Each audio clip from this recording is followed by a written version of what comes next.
This is Daily Story, where the scariest and most haunting tales are told every day. The strange noises in the night, the silent figures in the dark, the memories no one dares to recall, all come alive here. Hit subscribe and turn on the bell, if you're brave enough. And don't forget to leave a comment, because who knows, your story might be the next haunting tale we tell. Now let's begin. I pressed my face against the small, cold window above the sink, cupping my hands around my eyes to cut the glare from the interior lights. The campsite outside was a stark landscape of silver and black, washed out in pale moonlight and carved by deep, impenetrable shadows. Nothing moved. There was no sign of another living soul. "Sam," I whispered, feeling a surge of insanity for even forming the word. The voice came again, and this time there was no mistaking its texture. It was Sam's, complete with that slight, gravelly rasp he would develop from years of smoking. The way he used to say my name when he was in trouble, when he needed something from me. "Leo, come out here." My hand trembled as I reached for the door handle, then snapped back as if I'd been burned. This was impossible. Sam was dead. I'd been to the funeral. For God's sake. I had given the eulogy. I had scattered his ashes into the North Platte River, just like he would always wanted. And yet, that was his voice. I grabbed a heavy mag light from a kitchen drawer, my knuckles white, and forced myself to unlock and open the door. The night air struck me like a physical blow, so cold it felt sharp, carrying the bitter scent of sage and something foul and organic under it, like meat that had been left in the sun for too long. "Sam," I called out, sweeping the powerful flashlight beam across the empty campsite. "Sam, are you out there?" The beam caught something at the very edge of the clearing. A flicker of movement, so fast it could have been a deer or wind-blown leaves, or just a trick of the exhausted mind. But for a split second, I would have sworn I saw the outline of a man standing amongst the twisted scrubland, watching me. If this is some kind of joke, it is not funny, I shouted, but my voice cracked on the last word. Because there was a traitorous part of me, the part that had never quite made peace with the finality of that sealed coffin, that desperately wanted it to be him. I wanted this impossible second chance, a miracle in the middle of nowhere, just to say all the things I had never found the courage or the time to say while he was alive. The wind picked up, a mournful howl that carried the scent of sage and that nauseating undertone of decay. I heard something rustle in the brush just beyond the light's reach. When I swung the flashlight beam toward the sound, there was nothing there but the empty desert and the immense, looming bulk of the canyon walls. I stood there for what felt like an eternity, the beam dancing across rocks and shadows, before I finally had to admit defeat. If someone was out there, they were a master at this cruel game. If it was all in my head, a grief-induced hallucination, well, that was a problem for another day. Back inside the RV, I double-checked the door lock and drew all the curtains, shutting out the world. Sleep eventually came, but it was shallow and troubled, filled with nightmarish dreams where Sam sat across from me at our childhood kitchen table, his mouth moving without a sound while dry soil spilled from between his lips. I woke abruptly to the dead, silence and pale, gray dawn light filtering through the cheap curtains. For a long moment, I lay perfectly still, listening for any sound from outside. There was nothing, just the ordinary, crushing quiet of an empty canyon at sunrise. Black coffee and the routine of making breakfast helped restore some semblance of normalcy. I fried eggs and bacon on the RV's tiny stove, scrolled through yesterday's downloaded news on my laptop, and tried to convince myself that last night had been nothing more than stress and grief taking a toll. People hear things in the wilderness all the time. Auditory pareidolia, a documented phenomenon brought on by sensory deprivation. Yet, that did not explain why the eggs tasted like ash in my mouth, or why I kept glancing at the windows, half expecting to see a face press against the glass, watching me. By mid-morning, I'd mustered enough courage to venture outside again. The campsite looked precisely as I would left it. My canvas camp chair was still folded beside the picnic table. The small propane grill, was still covered with its vinyl tarp. There were no footprints in the sandy soil except for my own from the night before. Everything was normal, but when I walked to the edge of the clearing, near where ID thought ID seen the figure, I found something that made the blood in my veins turn to slush. Scratched into the rough bark of a massive, ancient cottonwood were 3 words etched in uneven, desperate letters Leo. Come home. The cuts were fresh, weeping a pale, sticky sap that caught the morning light like hardening tears. The lettering was crude, but it was unmistakably carved by something sharp, wielded by someone who knew my name. I stared at the brutal message until my eyes burned, my mind scrambling through 1,000 impossible explanations. Was it another camper playing a sick prank? A disturbing coincidence? Some other, Leo, who had been here before me? The campground host had assured me I would be all alone out here until weekend, and the cuts in the bark were undeniably fresh. That only left options I did not want to consider, options that felt like madness knocking at my door. I tried to outrun the feeling by putting miles behind me, hiking the canyon trails with a frantic energy. The unease clung to me like smoke, a constant companion in the profound emptiness. Bighorn Canyon possessed a harsh, severe beauty, a landscape of raw rock and impossible sky. So ancient it was utterly indifferent to the small-scale dramas of human life. The silence was vast, broken only by the crunch of my own footsteps and the cry of a passing raven. But I could not shake the oppressive feeling of being watched. It was not the casual observation of wildlife. It felt focused, predatory, and horribly patient. Twice I spun around, convinced ID glimpsed movement at the edge of my vision, only to find the empty trail and wind-scoured stone. By late afternoon, I was thoroughly exhausted and rattled to my core. The hike back to the campsite seemed to take twice as long as the hike out, the familiar landmarks of the trail now appearing alien and menacing. When the RV finally came into view through the trees, a wave of relief so intense it bordered on tears washed over me.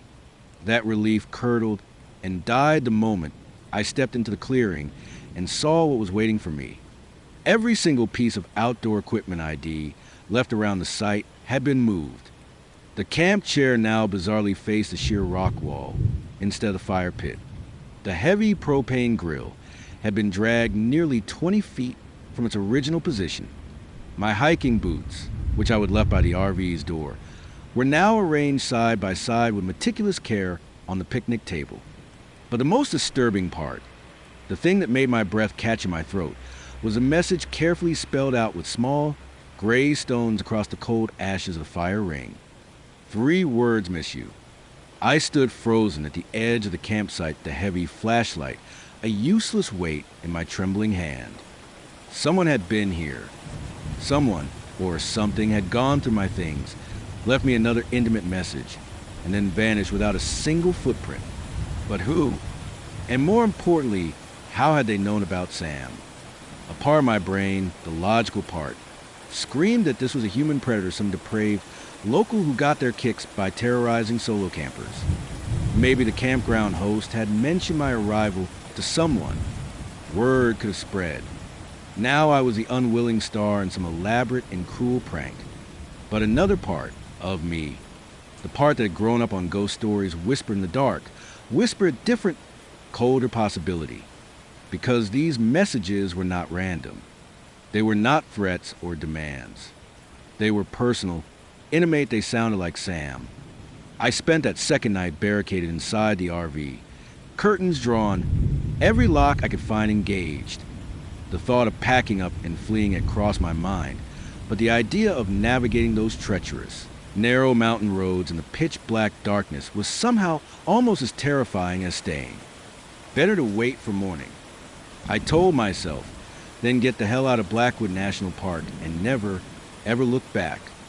Sleep, however, was a luxury I could not afford. I lay on the narrow bed, staring at the particle board ceiling and flinching at every sound. The wind had picked up significantly after sunset, sending skeletal branches scraping against the RV's roof like bony fingers. The metal frame of the vehicle contracted and popped as the temperature plummeted. Somewhere in a vast distance, A lone coyote howled, a sound so profoundly lonesome it made my own chest ache with grief. And then, just after midnight, Sam's voice came again. Leo, this time it was inside the RV with me. I bolted upright in bed, my heart hammering against my ribs like a trapped bird. The interior was pitch black, save for the soft green glow of the battery monitor and the single red eye of the smoke detector. Nothing moved. There was no one else there. Leo, the voice whispered again, filled with sorrow. I'm sorry.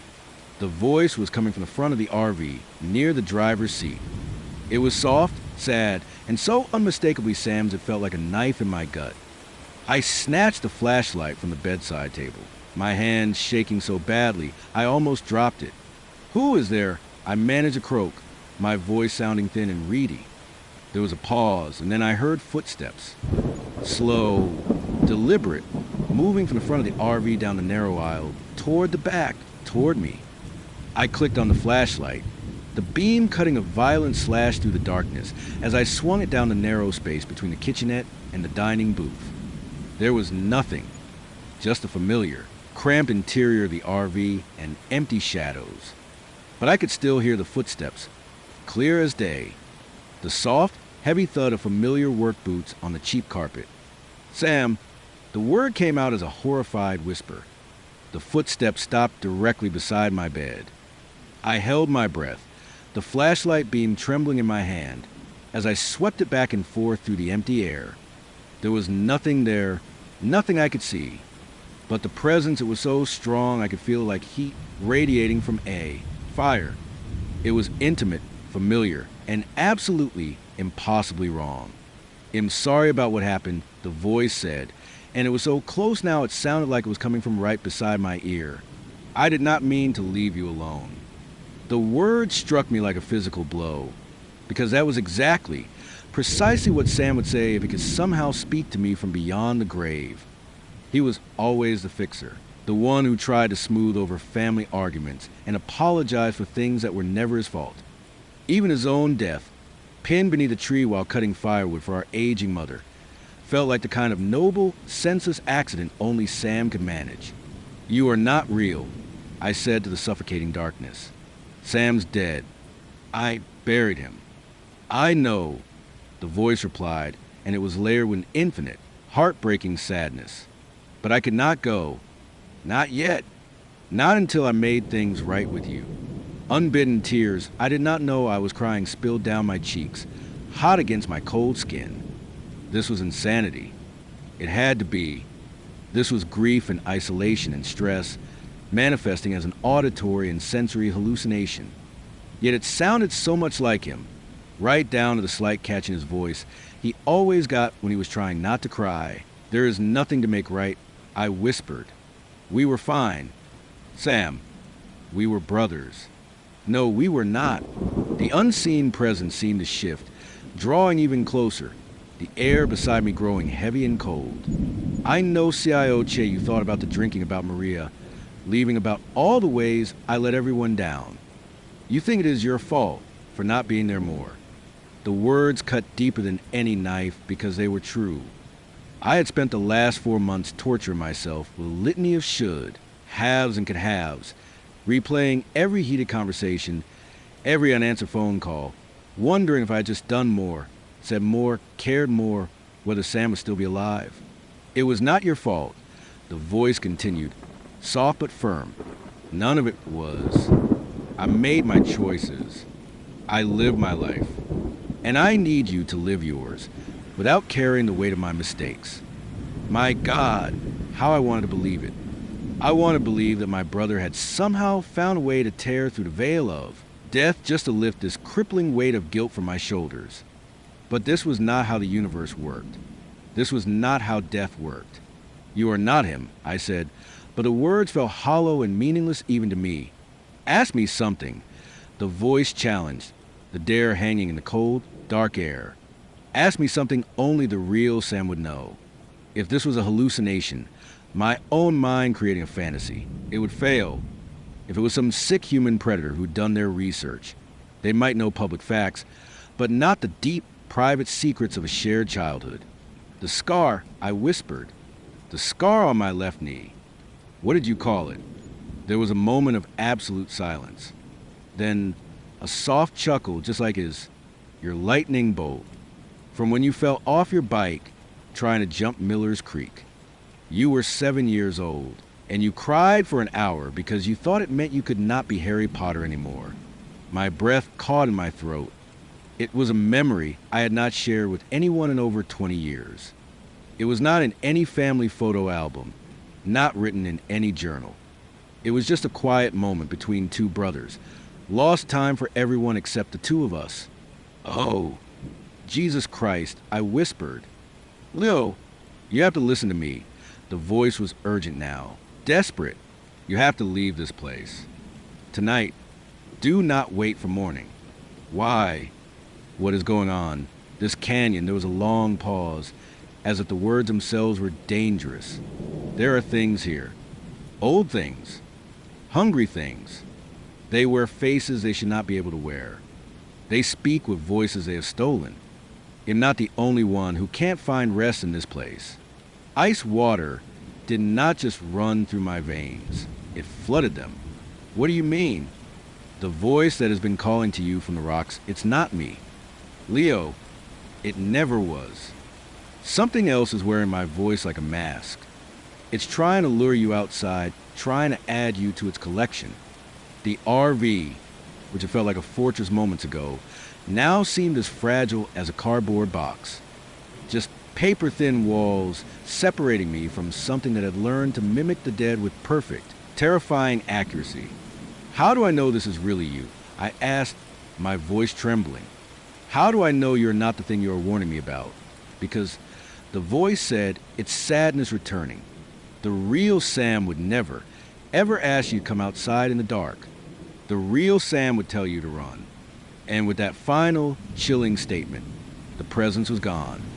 The oppressive feeling of being watched vanished. The cold spot beside me warmed, leaving only the stale RV air and the sound of my own ragged, panicked breathing. I did not hesitate. 30 minutes later, I was dressed and frantically loading the last of my gear into the RV. My hands shook so violently it was a struggle to disconnect the water and power lines. As I raised the stabilizer jacks, preparing to flee into the starless night, I knew Sam was right. The real Sam, or whatever impossible entity, had just saved my life. Every primal instinct I possessed was screaming that staying here until morning would be a fatal, unforgivable mistake. The RV's engine finally roared to life on the third try, and I'd never been more grateful for the sound of a working motor. I backed out of sight 23 with the high beams cutting through the gloom, sweeping across the empty campground. The tires crunched on the gravel, a sound like breaking bones. That is when I saw it. Standing at the edge of the clearing, just where the headlight beams began to fail, was the silhouette of a man. He was tall and lean, wearing horrifyingly familiar clothes jeans, a flannel shirt, and the heavy work boots Sam had died in. He raised one hand in a slow, deliberate wave. I slammed on the brakes, the big RV lurching to a stop. For a single, insane moment, I was sure it was him. Really him. Sam, somehow returned from the dead, waiting for a proper goodbye. Then the thing that looked like my brother smiled. It was wrong. It was utterly, horribly wrong. The smile was too wide, stretching his familiar features into a grotesque parody. It showed too many teeth, teeth that were too long and too sharp, an expression that had never belonged on a human face. And when it opened its mouth to speak, the sound that emerged was not Sam's voice. It was a dry, rasping noise, like wind rattling through dead leaves, like grinding glass, like the final, agonizing breath leaving a corpse. Leo, it whispered, and the sound seemed to come from everywhere and nowhere at once. Come on back now. We have so much to talk about. I floored the accelerator. The RV lurched forward, its diesel engine screaming in protest as we fled down the narrow campground road. In the rear view mirror, a tiny rectangle of terror. I could see the thing that wore my brother's face. It just stood there motionless. In the rapidly diminishing red circle of my taillights, that impossible, monstrous smile never wavering for an instant. The drive out of Blackwood National Park was a white-knuckle nightmare of blind switchbacks and steep, unforgiving grades, made worse by the suffocating darkness and my constant, heart-stopping terror that something would step out into the headlight beams. But little by little, the canyon walls fell away, the road mercifully straightened out, and the crushing weight of that ancient, hungry stone finally lifted from my shoulders. I did not stop driving until I hit Billings, over 200 miles away. I returned the RV at a 24-hour rental lot, caught the first red-eye flight back to Cheyenne, and was barricaded in my apartment by dawn. 3 days later, I was sitting in my therapist's office, trying to explain what had happened without sounding completely insane. Grief can manifest in very powerful, very convincing ways. Leo Diart, Evans assured me, his voice calm and reasonable. Auditory hallucinations, false memories, the palpable feeling of a deceased loved one's presence, these are all documented psychological responses to trauma and isolation. I nodded numbly and took his prescriptions for sleep aids and anxiety meds. I went back to work. I forced myself through my daily routine. I tried to convince myself that Whispering Gorge had been nothing but a stress-induced psychotic break. But sometimes, late at night, when the apartment is dead quiet and sleep refuses to come, I hear my name being called from the darkness beyond my window. The voice is always familiar. Sometimes it is Sam's. Sometimes it is my father's, who passed years ago. Sometimes it is the voices of old friends, long since dead. They all want the same thing.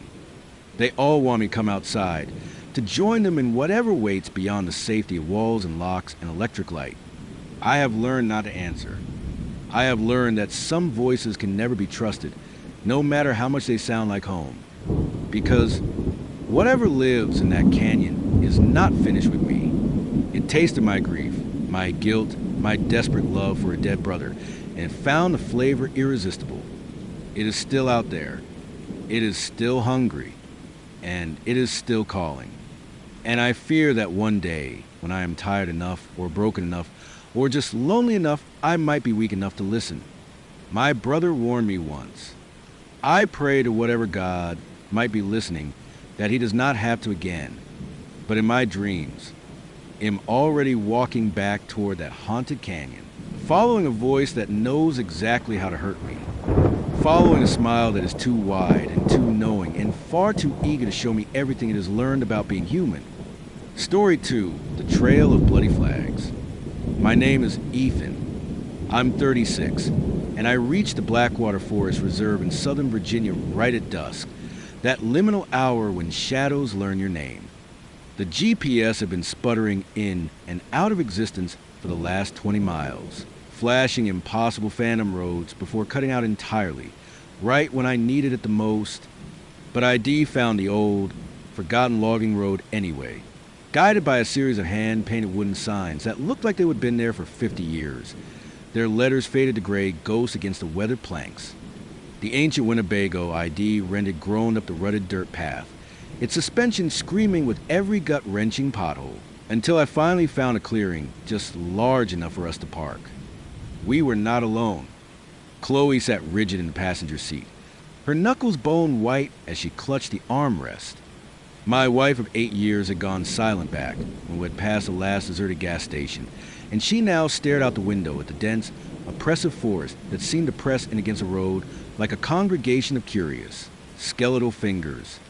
Behind us, our friends Ben and Maya were whispering to each other, their earlier excitement and road trip energy thoroughly dampened by the profound and sudden isolation of the place. "This is it?" Chloe asked, her voice tight with a tension I could feel in my own chest. "This is where a so-called weekend getaway happens." I killed the engine, and a heavy, weighted silence rushed in to fill the void. There were no birdsong, no buzzing insects, just the incessant ticking of the cooling engine and the soft, dry whisper of wind through branches too dark to properly see. The reviews promised remote, I said, forcing a cheerfulness into my voice that I did not feel. Perfect for disconnecting from the world. Ben leaned forward between our seats, his thick beard casting his face in shadow in the dimming light. Ethan, remote is one thing. Man, this feels like we took a wrong turn and drove clear off the edge of the world. Maya, her face pressed against a small side window, seemed to shrink into herself. "Where's the actual campground?" she asked, her voice small. "The bathrooms." The little fire pits that, of course, was the selling point.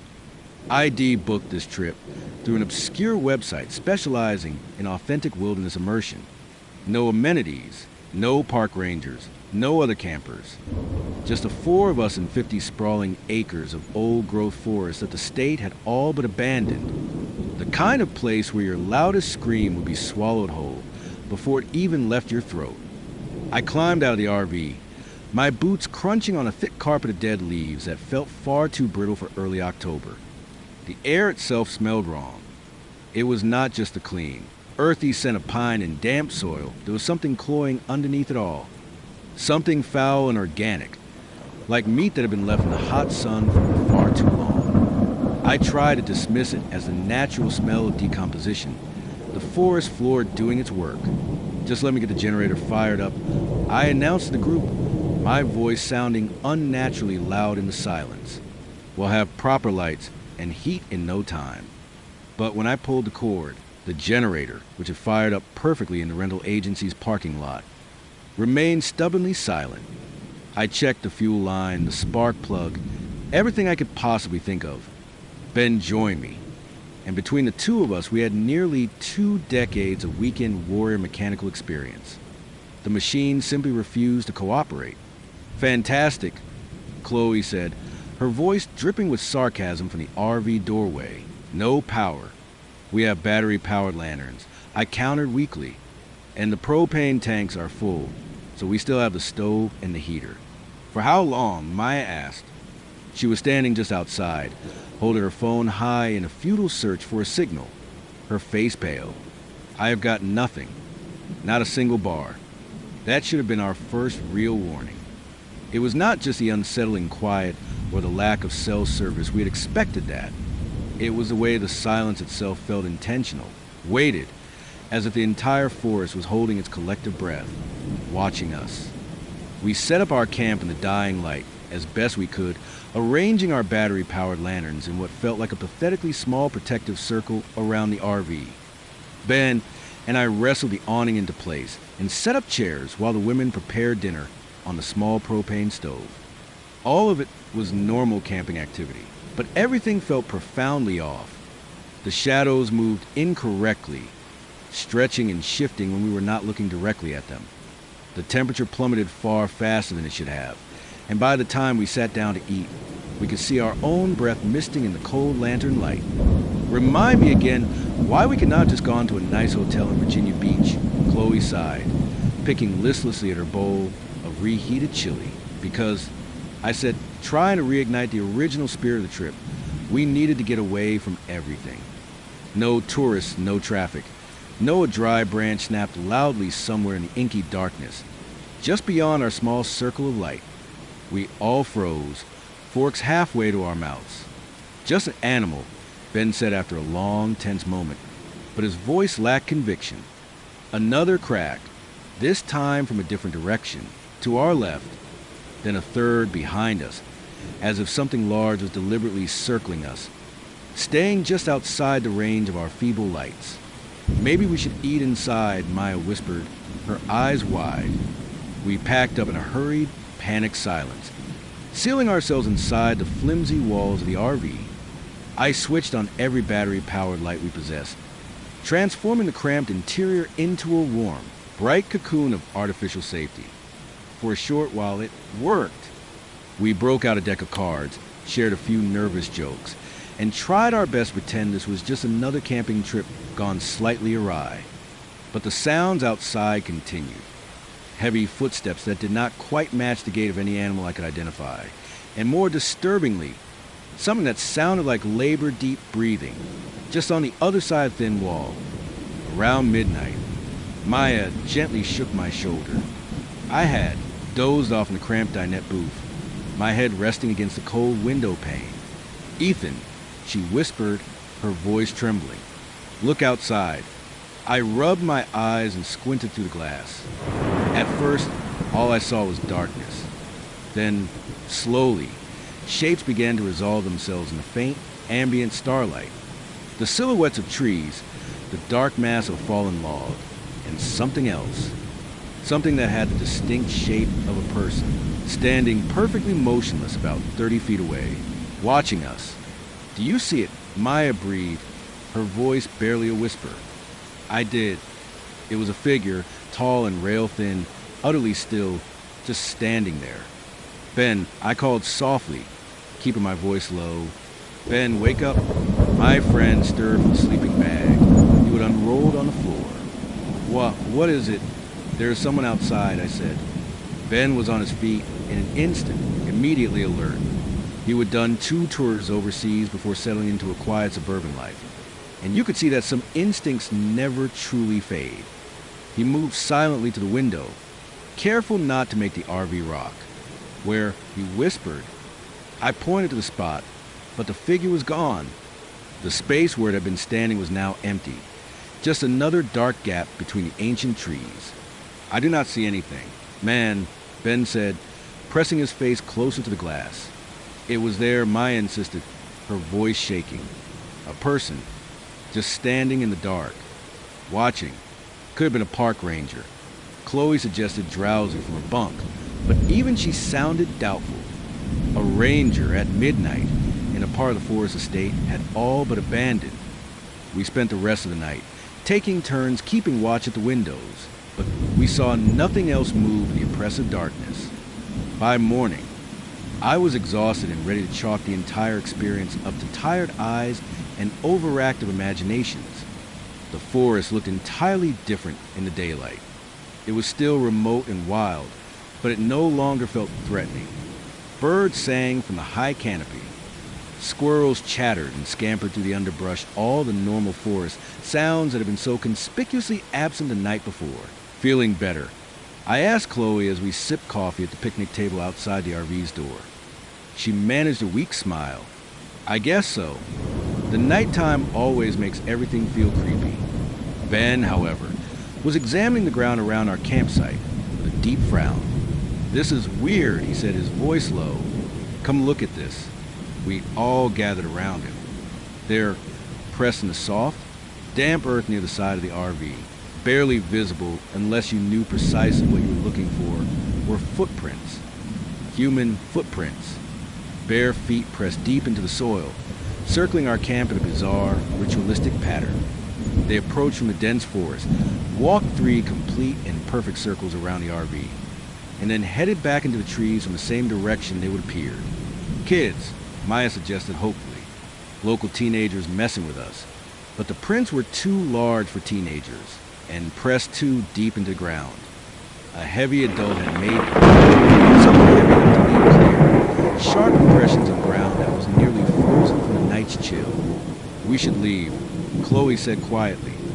"It is probably nothing," I said, but I was staring at the strange prints, mesmerized, trying to understand their purpose. Why walk in perfect circles? Why 3 times, exactly? "Let us just give it one more night," Ben suggested, ever the optimist. "If anything else strange happens, we pack up first thing in the morning and we are gone." I should have listened to Chloe. I should have trusted her gut instinct over my own stubborn pride.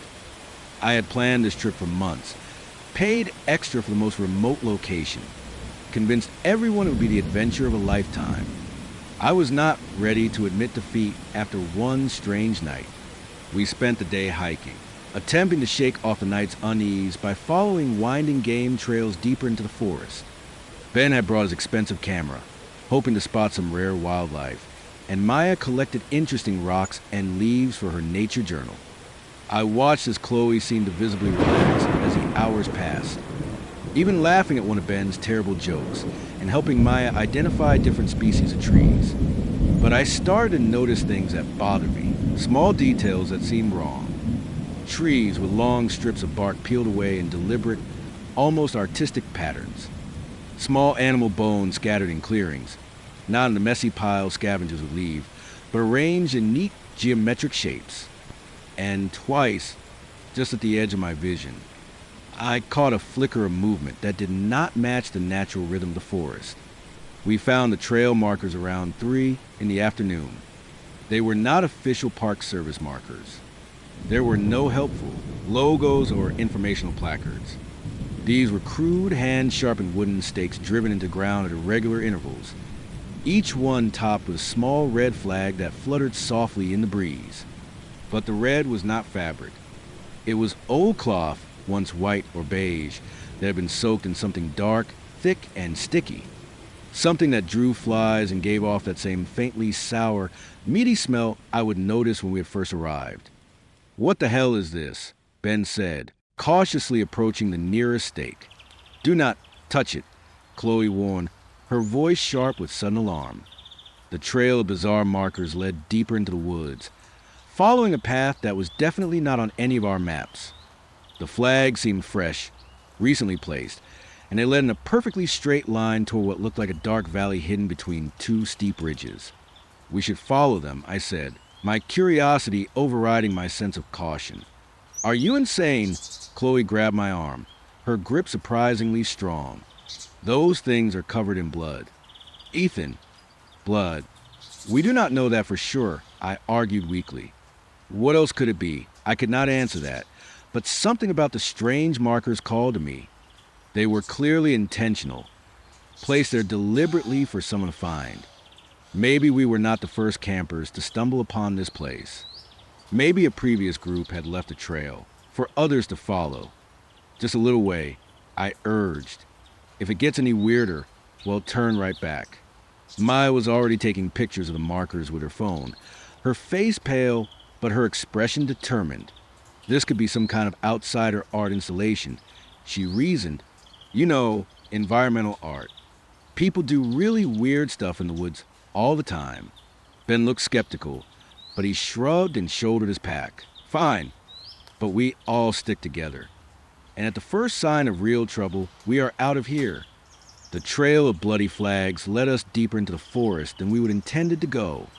The trees grew older and thicker here, their sprawling canopies so dense that the mid-afternoon sun was reduced to a dim twilight filtering through the leaves. The normal, cheerful sounds of the forest faded away until all we could hear were our own anxious footsteps on the thick carpet of dead leaves. The markers continued for nearly a mile, each one placed with an unnerving, mathematical precision 50 paces apart. No more, no less. I found myself counting them obsessively, trying to find some hidden pattern or meaning in their placement. 23 markers in total. They led us to a clearing that opened up like a gaping wound in the heart of the ancient forest. The clearing was a perfect circle, perhaps 50 feet across. The grass inside it was too green, too uniform for a natural meadow. At its exact center stood a single massive tree, ancient and gnarled, its trunk covered in strange symbols that were definitely not natural.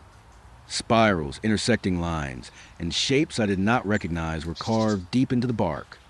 They were weathered by years of exposure, but still clearly deliberate. "Okay," Chloe said, already backing away toward the tree lean. "This is a sign. This is where we leave." But Ben was already walking toward the tree, his camera raised. "This is incredible," he breathed.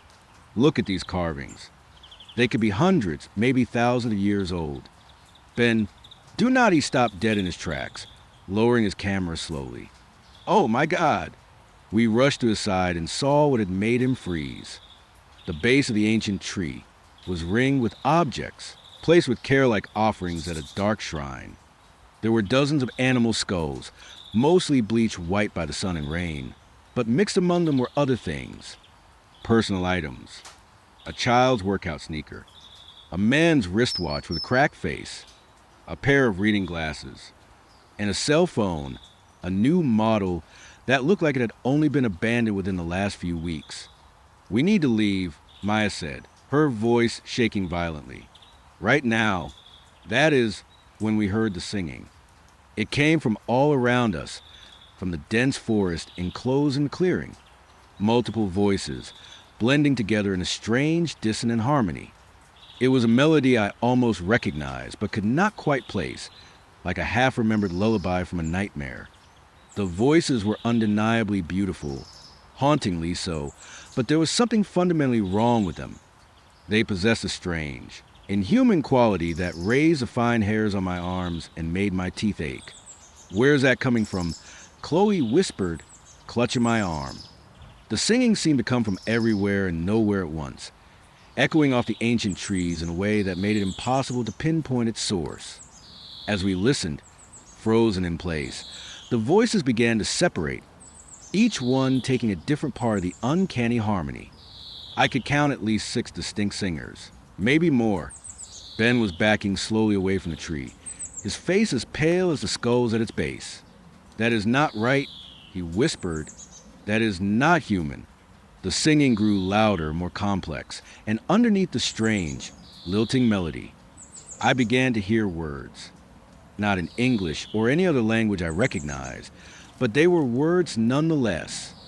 Repeated phrases and cadences that seemed to echo in my skull long after they had been sung. "The trail," I said, my voice hoarse. "Follow the markers back." Now, we did not walk quickly. We did not hike at a determined pace. We ran. We ran like prey animals, crashing through the underbrush and stumbling over hidden roots in our desperate haste to get away from that clearing and the unholy singing. But the singing followed us. It was always at the same volume, no matter how far or fast we ran, as if the singers themselves were keeping pace with us. Just out of sight, the markers were still there. Thank God for that, and we followed them back toward the flimsy safety of our camp. But something was wrong. I was counting them again, my mind fixated on the numbers, and there were more of them than before. I was certain there had been 23 on the way in, but heading back, I counted 37. New markers had appeared while we were in the clearing, extending the blood-soaked trail past our original path and branching off in directions we had not explored. "This is not right," I panted, stopping at a fork where 2 identical lines of markers diverged. This fork was not here before. "Maybe we just got turned around," Maya suggested, but her voice was filled with doubt. The singing had finally stopped, but the hollow silence that replaced it was somehow even worse.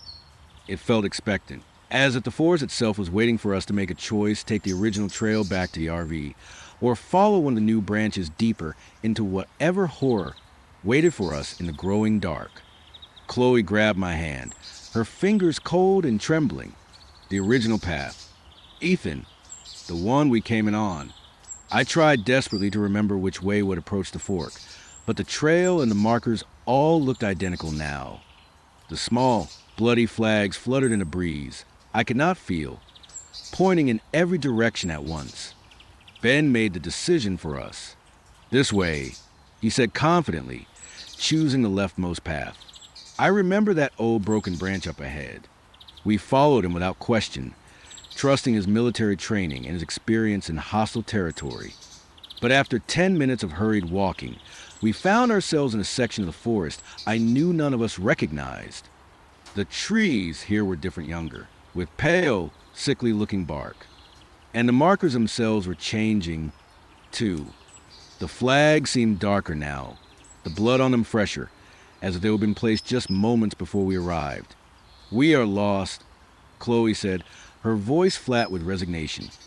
Ben pulled out his compass, frowning deeply as he stared at it. "This does not make any sense.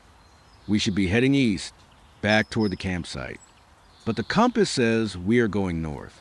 Maybe the compass is broken," Maya offered. "It was working fine this morning." He snapped. I pulled out my own compass, a backup I always carried. The needle spun wildly for a few seconds before settling on a direction that disagreed with Ben's reading by nearly 90 degrees. That is when we heard the footsteps. Not the sound of someone walking on a trail, but the heavy, deliberate placement of feet in the underbrush behind us. Someone was following us, staying just far enough back to remain hidden, but close enough for us to hear their approach. The footsteps matched our pace exactly. When we walked, they walked. When we stopped, they stopped. "Hello," Ben called out into the trees, his voice tight. "Is someone there?" The footsteps immediately stopped. The entire forest seemed to hold its breath. "We are lost," Ben continued, yelling now. "If you can help us find our way back to the main logging road, we would really appreciate it." For a long moment, there was only silence. Then, from much closer than the footsteps had been, a voice answered. "Follow the markers." It was a man's voice, low and rough, speaking with a strange backcountry accent I could not place. But there was something fundamentally wrong with it, something that made my skin crawl. It sounded like someone trying to remember how human speech was supposed to work. "What markers?" I shouted back. "There are markers going in every direction." The voice repeated itself, with the exact same tone and inflection as before, like a recording being played back. "Follow the markers." Chloe tugged at my sleeve. "Do not talk to it anymore," she whispered, her eyes full of fear. "That is not a person." "Ethan, listen to it." The voice came again, this time from a different location, off to our right. "Follow the markers." And then from our left, "Follow the markers." Then from behind us again, "Follow the markers."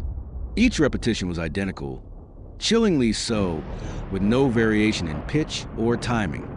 It was as if the same voice was speaking to us from multiple places at once. We started moving again, faster now, choosing a direction at random and just hoping for the best. The voices followed us, always just out of sight, repeating their nonsensical mantra, like a broken record that had become a threat. "Follow the markers. Follow the markers." The light was fading fast, though by my watch it was still hours before sunset. The forest canopy had grown so impossibly thick that only scattered, weak beams of sunlight reached the forest floor, and even those seemed dimmer than they should be. Soon, we'd be walking in near total darkness, following a trail marked with bloody flags, toward a destination we could not even begin to imagine. That is when Maya disappeared. One moment, she was walking directly behind me, her panicked breathing audible in the oppressive silence. The next, she was simply gone. I turned around and found nothing but an empty space where she should have been, as if she had been blinked out of existence. "Maya!" Chloe called from behind me. There was no answer. Where did she go?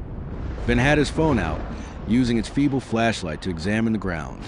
There are no tracks. She was right here. We backtracked a few yards, frantically searching for any sign of her, any clue as to where she might have left the trail. But the soft earth showed no footprints except for our own. There were no broken branches, no disturbed undergrowth to indicate someone had passed through or been dragged away. "Maya!" I shouted, my voice echoing unervingly in the silent forest. It bounced back at me as if the trees were arranged to form a perfect acoustic chamber. And underneath my own echo, barely audible, I heard something else. Maya's voice calling back to us. "Here," she said. "I am up here." Her voice came from high above us, from the dense canopy of the trees that completely blocked out the sky. We all tilted our heads back, squinting into the deep gloom above. And there, impossibly undeniably, was Maya. She was sitting perched on a thick branch nearly 40 feet above the ground, her legs dangling down like a small child's. Her face was turned down towards us, and she was smiling. "Maya!" Chloe's voice cracked. How did you get up there? I have been waiting for you all," Melissa said. Her voice carried down to us perfectly, despite the distance, each word crisp and crystal clear. "Why did you take so long?" Waiting for us, Ben echoed, confused. "What are you talking about? You were right behind us. You were walking with us." Maya's smile widened. "I have been waiting for you," she repeated, in the exact same unervingly pleasant tone. Ben was already moving to the base of the massive tree, scanning it for handholds, a way to climb up. "Hang on. Maya, we will get you down from there. Do not..." Chloe grabbed his arm, her eyes wide with terror. "Ben, something is wrong with her." And she was right. Maya's smile was too wide, stretching her mouth into an unnatural expression that no human face should be able to make.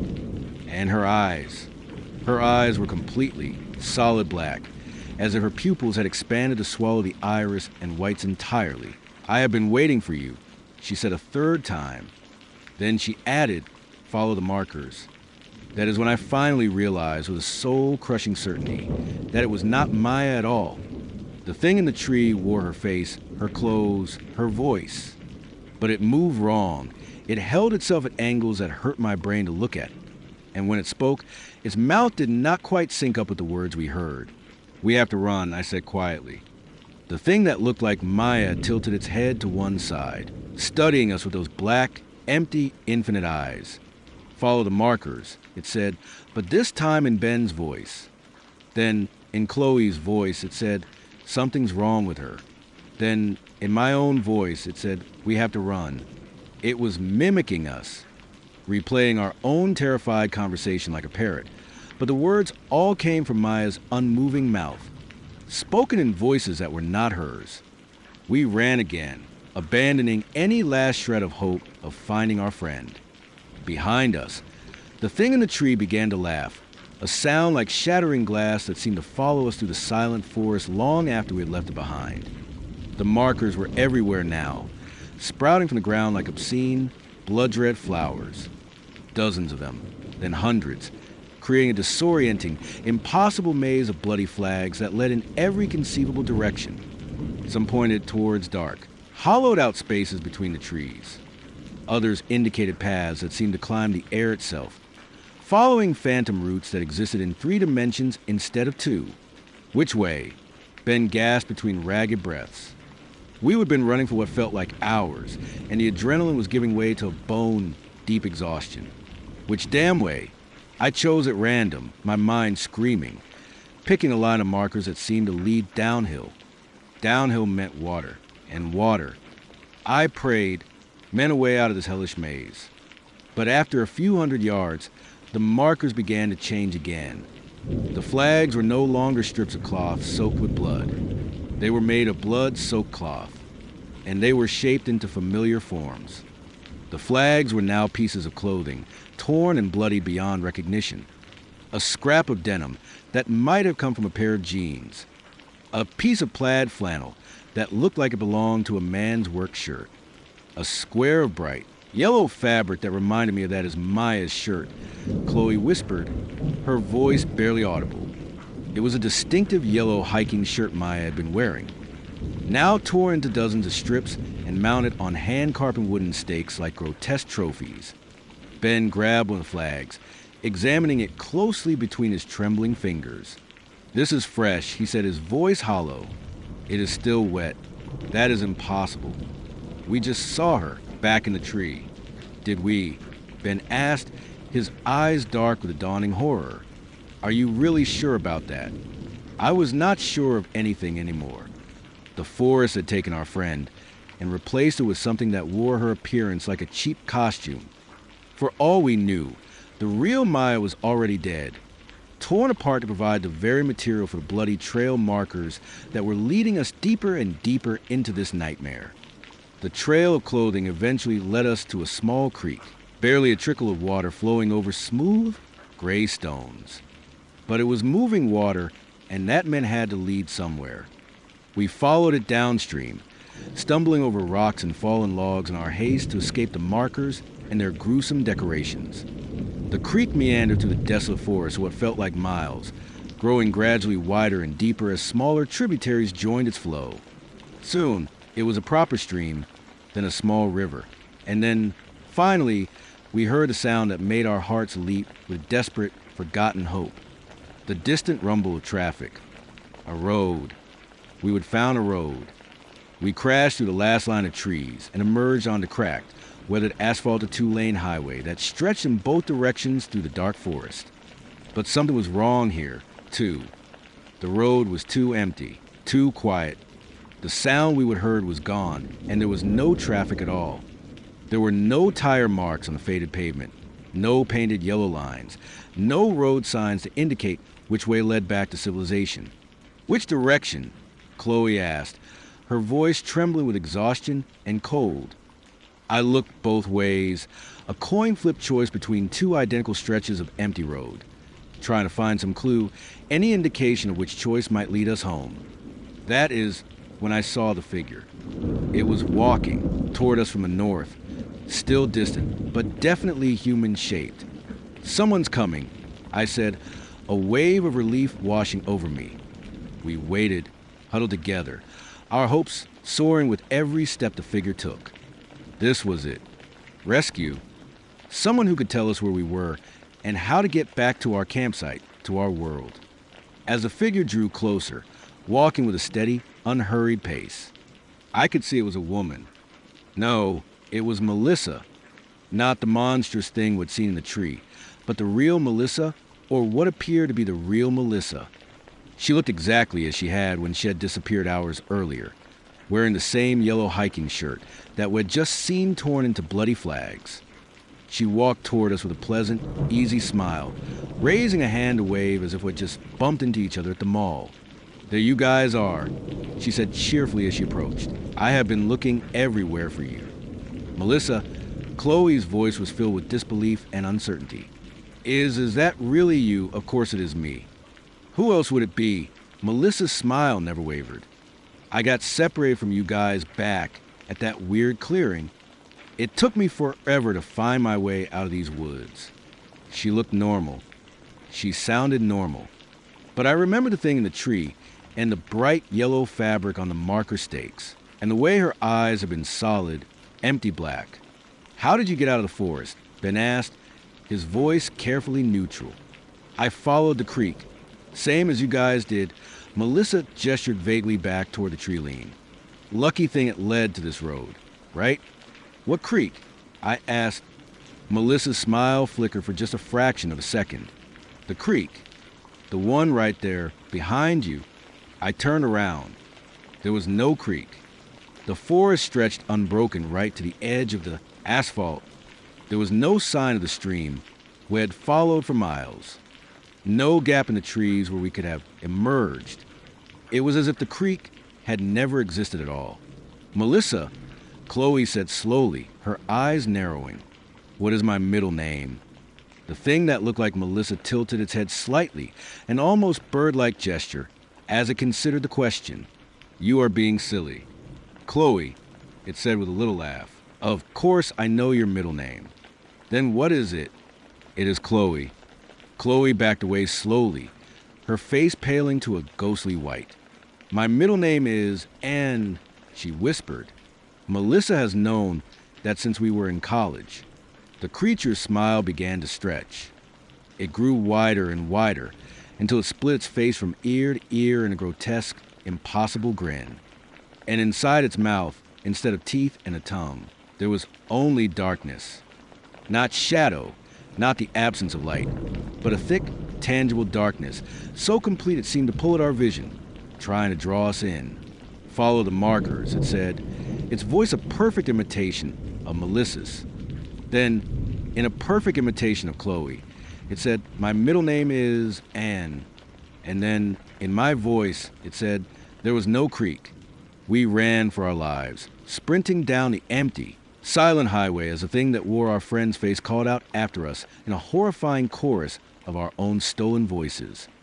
Every word we had spoken since arriving in this cursed forest was played back to us in a symphony of perfect mimicry that grew louder and more distorted with each repetition. The road, of course, led nowhere. After what felt like hours of running, our lungs burning, our legs screaming, we found ourselves back where we'd started, standing in the exact same spot where we'd first emerged from the forest. There was the same distinctive crack in the asphalt, the same faded patch of paint marking an invisible center line, and the same dense tree line that showed no evidence of the creek we had followed. "This is impossible," Ben panted, clutching his knees. Roads do not just loop around and make a circle, but this one did. We were trapped on an endless loop of highway that connected to nothing, led nowhere, and returned us to the same point of terror, no matter which direction we ran. The sun was setting now for real, the sky above the trees fading from a bruised purple to a deep, starless black. Soon, it would be full dark, and we had no lights, no shelter, and no way to protect ourselves from whatever lived and hunted in this forest. That is when we saw the RV. It was parked on the shoulder about a quarter of a mile ahead, in a place an RV had no right to be. It was our RV, the ancient Winnebago that should have been miles away, deep in the woods at another campsite. But there it was, sitting on this impossible phantom highway, its generator humming away, a warm, yellow light spilling from its windows like a beacon of hope. "How is that here?" Chloe whispered, her voice a mix of awe and terror. I approached it cautiously, my heart pounding, fully expecting another trick, another nightmare wearing a familiar, comforting disguise. But it seemed real. I could smell the faint scent of propane from the stove we'd used. I could hear the quiet murmur of the refrigerator. And incredibly, the generator was working, chugging along as if it had never failed us in the first place. The door was unlocked. Inside, everything was precisely as we had left it that morning. Our clothes were folded on the bunks. Our food was in cabinets. Our camping gear was neatly stowed. Even the deck of cards we had been playing with was still scattered across the small dinette table. "This is not right," Ben said, his voice low, but he was already climbing inside. "None of this is right." At this point, does it matter? Chloe collapsed onto the small couch, her exhaustion finally overwhelming her caution and fear. "I just want to go home," she breathed. And God, I wanted to agree with her. I wanted to accept this miraculous, unexpected salvation and worry about the logical explanations later. But I could not shake the terrifying feeling that we were walking into just another, more elaborate trap. This forest had taken Maya and replaced it with something hungry and deceitful. What if it had done the same thing to our RV? But we were exhausted, lost, freezing, and night had fallen. Whatever waited for us inside these flimsy walls could not possibly be worse than what we would already faced. Of course, I was wrong.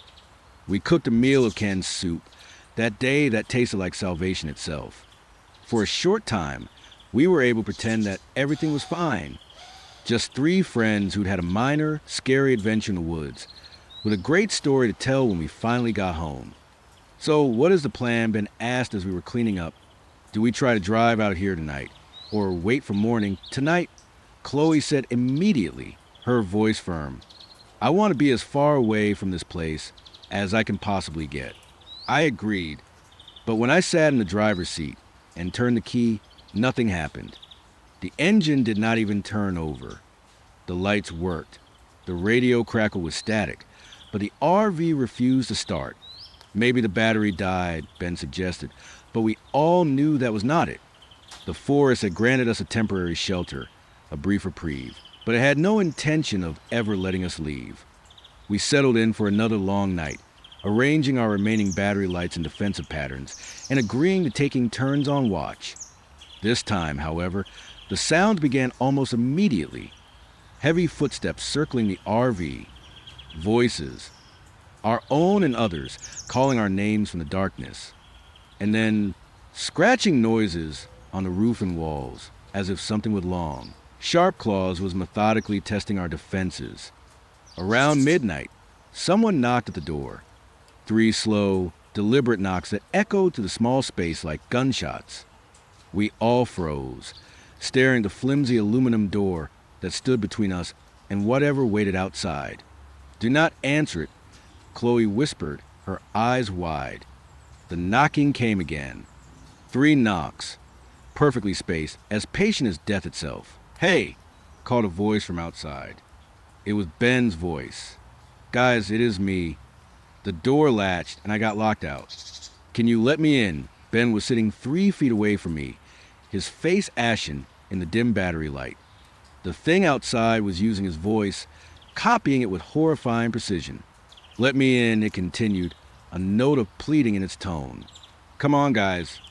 It is cold out here." More voices joined the first. Chloe's voice, pleading to be let inside. My voice, sounding angry and demanding. And then Maya's voice, crying and begging for help. A chorus of ourselves, all standing just outside our own shelter, asking to be let in. The knocking spread then, moving all around the RV as if a whole crowd had gathered outside. Dozens of fists began pounding on the walls, the roof, the windows, all of them maintaining that same patient, 3-beat rhythm. Knock, knock, knock. Please, Maya's voice sobbed, from just outside the window next to Chloe's head. They did things to me. Horrible things. I just want to come home. Chloe pressed her hands over her ears, but the voice seemed to follow her. I am hurt, it said. I am bleeding. Why won't you help me? The terrifying assault continued for hours. Voices we knew. Voices we did not recognize. All of them begging, pleading, cajoling, demanding to be let inside. The RV rocked and shuddered with the force of their combined knocking. But the door held. The windows did not break. Whatever dark rules govern this place, they seemed to require our consent, at least for now. Dawn finally brought with it a fragile silence. The voices stopped. The knocking ceased. And when I finally worked up enough courage to peer through a crack in the curtains, the forest was empty. There was no sign that anything had been surrounding us during the night, but the RV had moved. We were no longer parked on the empty Phantom Highway. During the night, while we had been barricaded inside, our prison had somehow been transported deeper into the forest. We now sat in a small clearing I did not recognize, surrounded by trees so ancient and tall that their tops disappeared into the low-hanging morning mist. This is it, Chloe said quietly, her voice devoid of hope. We are never, ever leaving here, just to test her theory. I tried the engine again, and to my complete astonishment, it roared to life immediately. But when I put the RV in gear and tried to drive toward what looked like a gap between the trees, we did not move. The wheels spun uselessly, the engine revved, but we remained completely stationary, as if the RV was anchored to this single spot by invisible, unbreakable chains. That is when Ben found the notebook. It was lying on the dinette table, right where our deck of cards had been the night before. It was an old composition book with a black and white marble cover, the kind children use in school. Inside, written in dozens of different hands, were entries that made my blood freeze solid in my veins. Day 1 found this place by accident. GPS stopped working. Generator won't. Start. Chloe thinks we should leave, but we will give it one more night. It was my own handwriting, my own words, but I had never written them. Ben flipped through the pages, his face growing paler and paler with each entry he read. Different handwriting, different names, but all telling the same horrifying story, repeated over and over again. Campers who'd found this place, families on vacation, solo travelers looking for solitude and peace. All of them trapped, just like us. All of them writing down their final experiences in the same shared notebook. Day 3, Maya disappeared today. We found something that looks like her, but is not. It is wearing her face. Day 5, the voices started last night. Our own voices calling to us from outside. We did not let them in. Day 7, the RV moved while we slept. We are deeper in the forest now. The engine starts, but the RV won't go anywhere. The entries went on for pages, meticulously documenting the slow, agonizing descent into madness that every group trapped here experienced. Some had lasted for weeks before their final, chilling entry. Others had only lasted for days. But they all ended the same way. Day 12, Ben tried to leave on foot. We found him this morning, nailed to a tree about a mile from camp. He was still alive when we found him, still smiling. He just asked us why we took so long to find him. Day 15, Chloe went outside to gather firewood. She came, back wrong. She won't stop smiling, and her eyes are black. She just keeps asking us to follow the markers. Day 18, I'm the only one left now.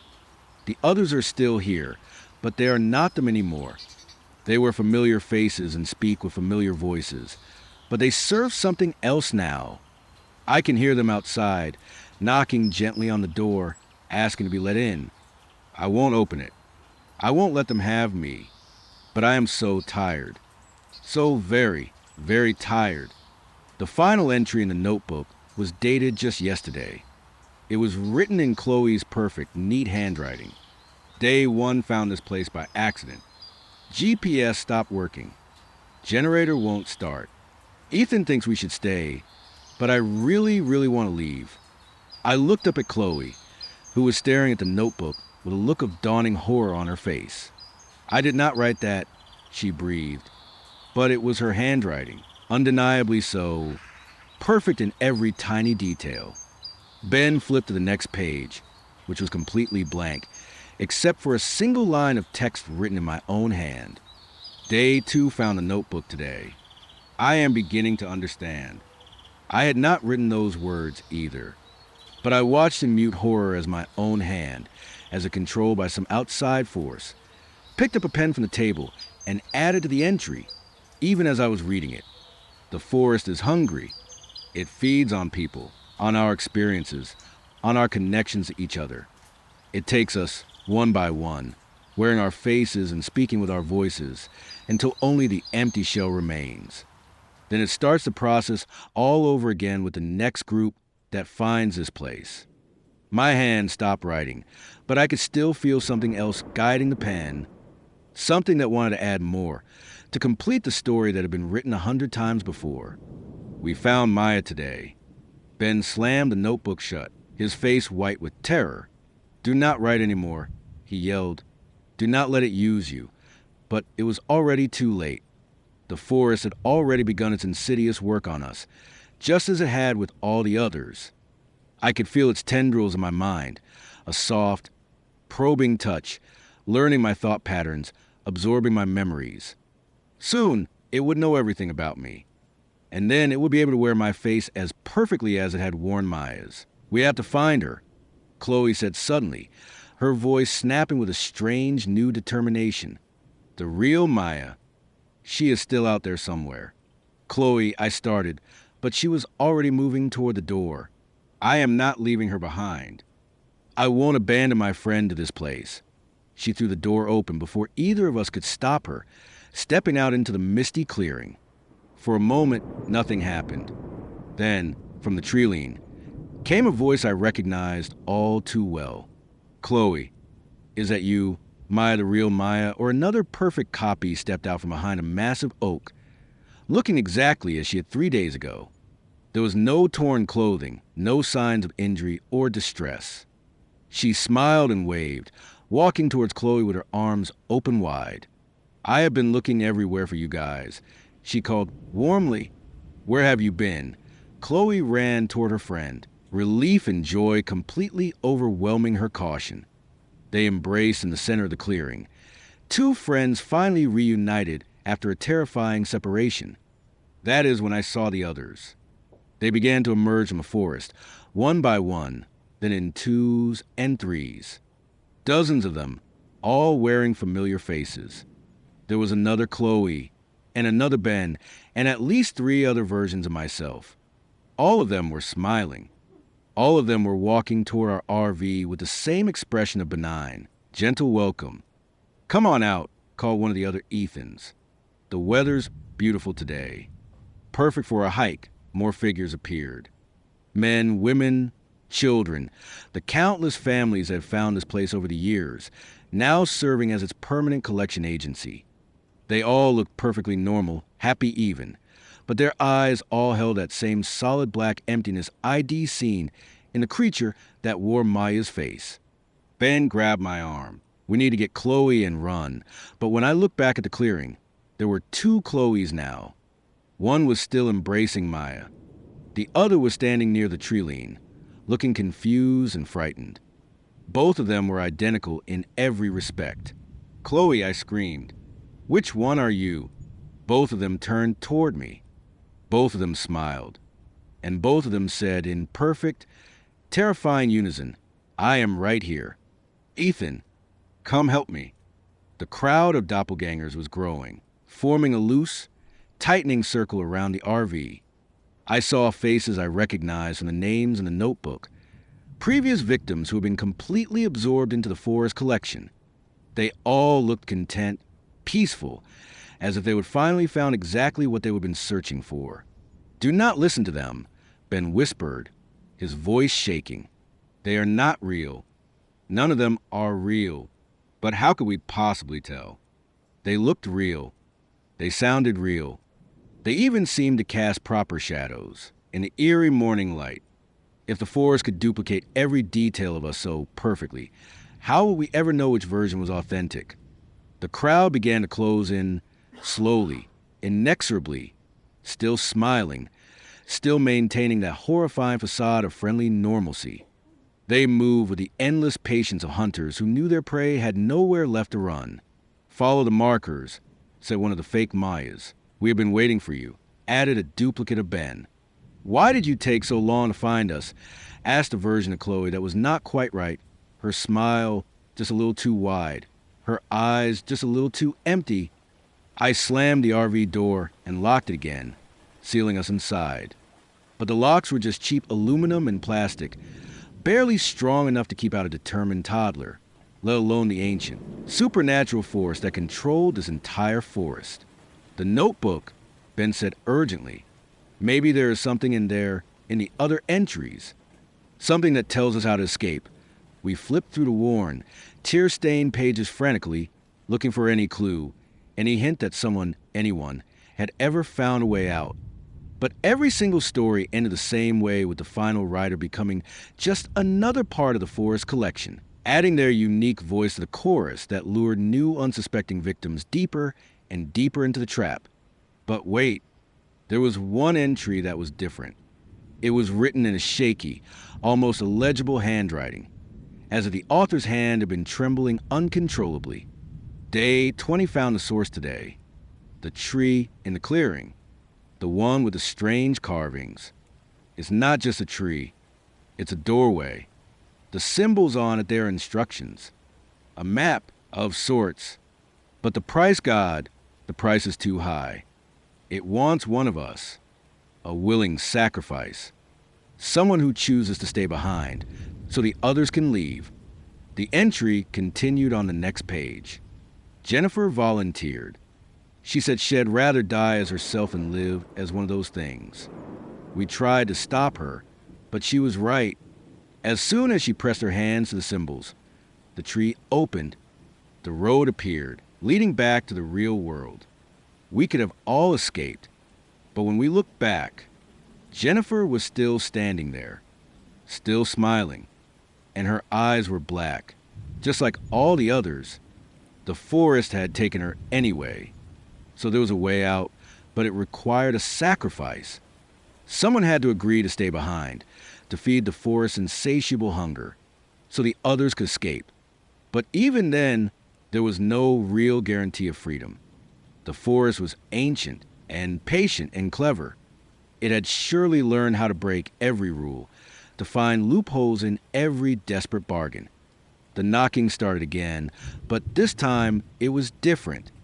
Instead of the slow, patient rhythm we had heard before, the sounds were urgent, frantic, desperate, as if someone was trying to break in rather than simply asking for our permission.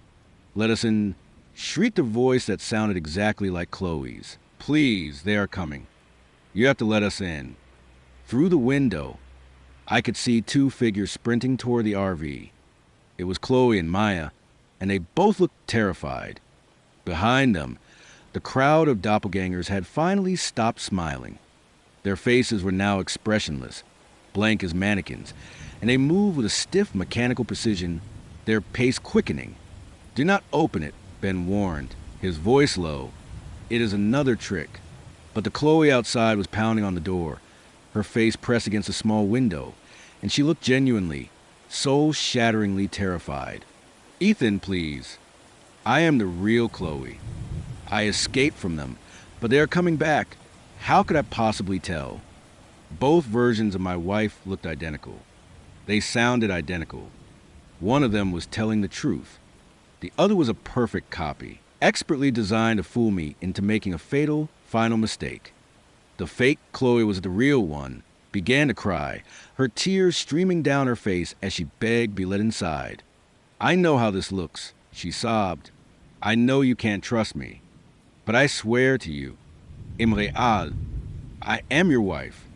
am the woman who burned the toast on our first anniversary and cried. I am the woman who thought you were breaking up with her when you proposed. I am the woman who pretends to be brave, but who is secretly terrified of spiders. The details were perfect, too specific and intimate to be a fabrication. These were our private moments, memories that only the real Chloe should know.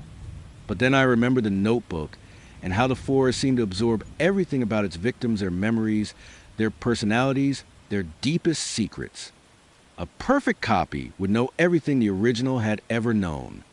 What was the name of your childhood dog? Ben called through the door, Buster. The Chloe outside replied immediately. He was a golden retriever.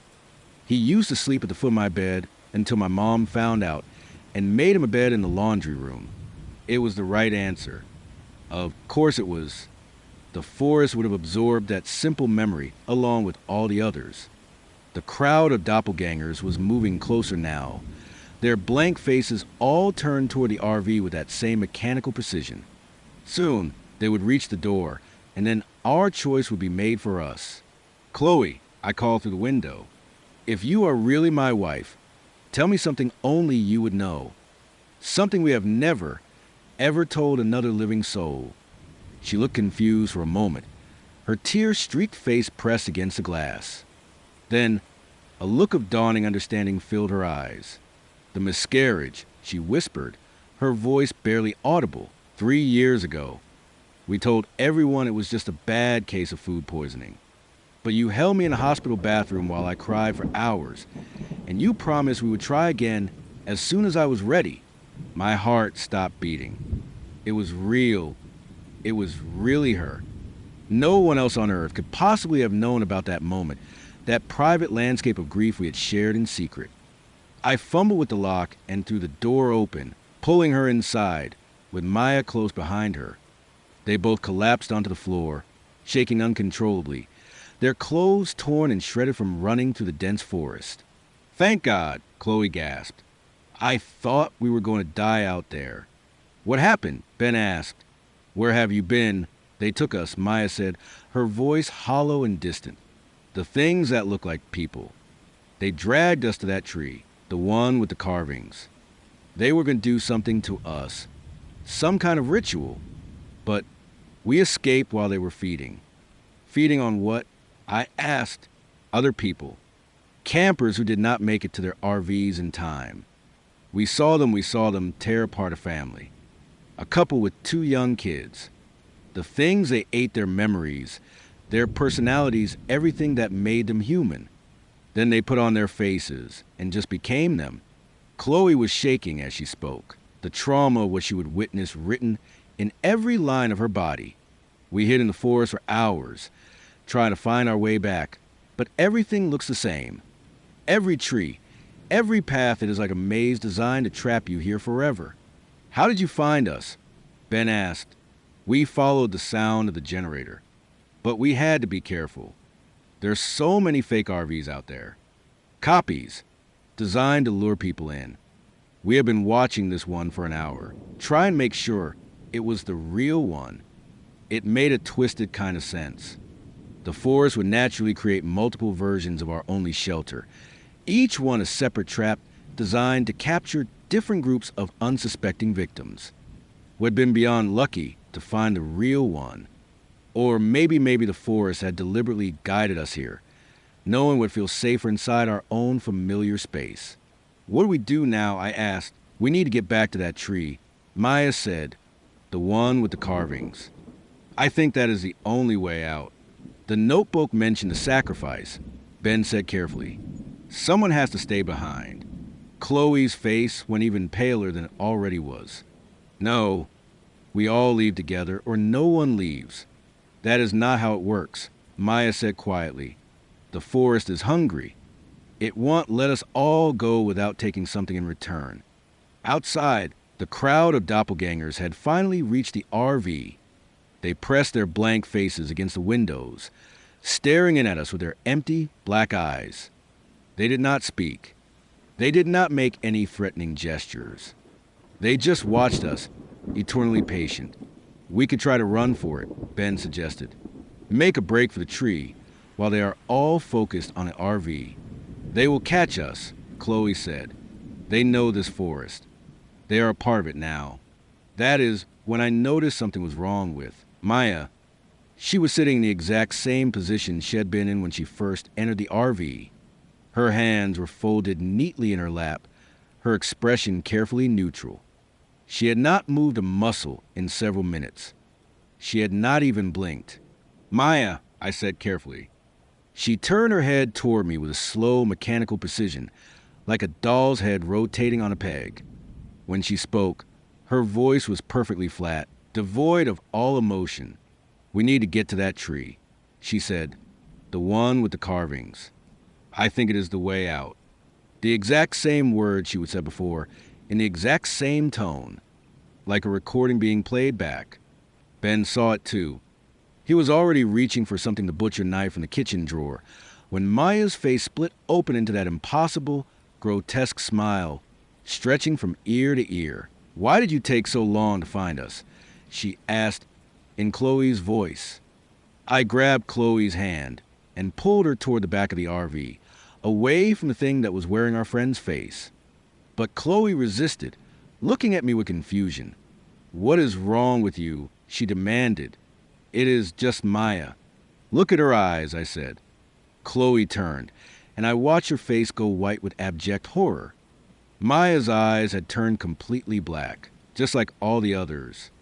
And worse than that, her mouth was moving without making a sound, as if she was speaking words that we could not hear. "How long has she been like this?" Chloe whispered. I tried desperately to remember. When had Maya stopped acting normal? She had seemed fine when they would first burst into the RV, traumatized but human. When had the switch happened? That is when I realized the awful, gut-wrenching truth. Maya had never made it back to the RV. The thing that was sitting in our dinette had been an imposter from the second it had walked through our door.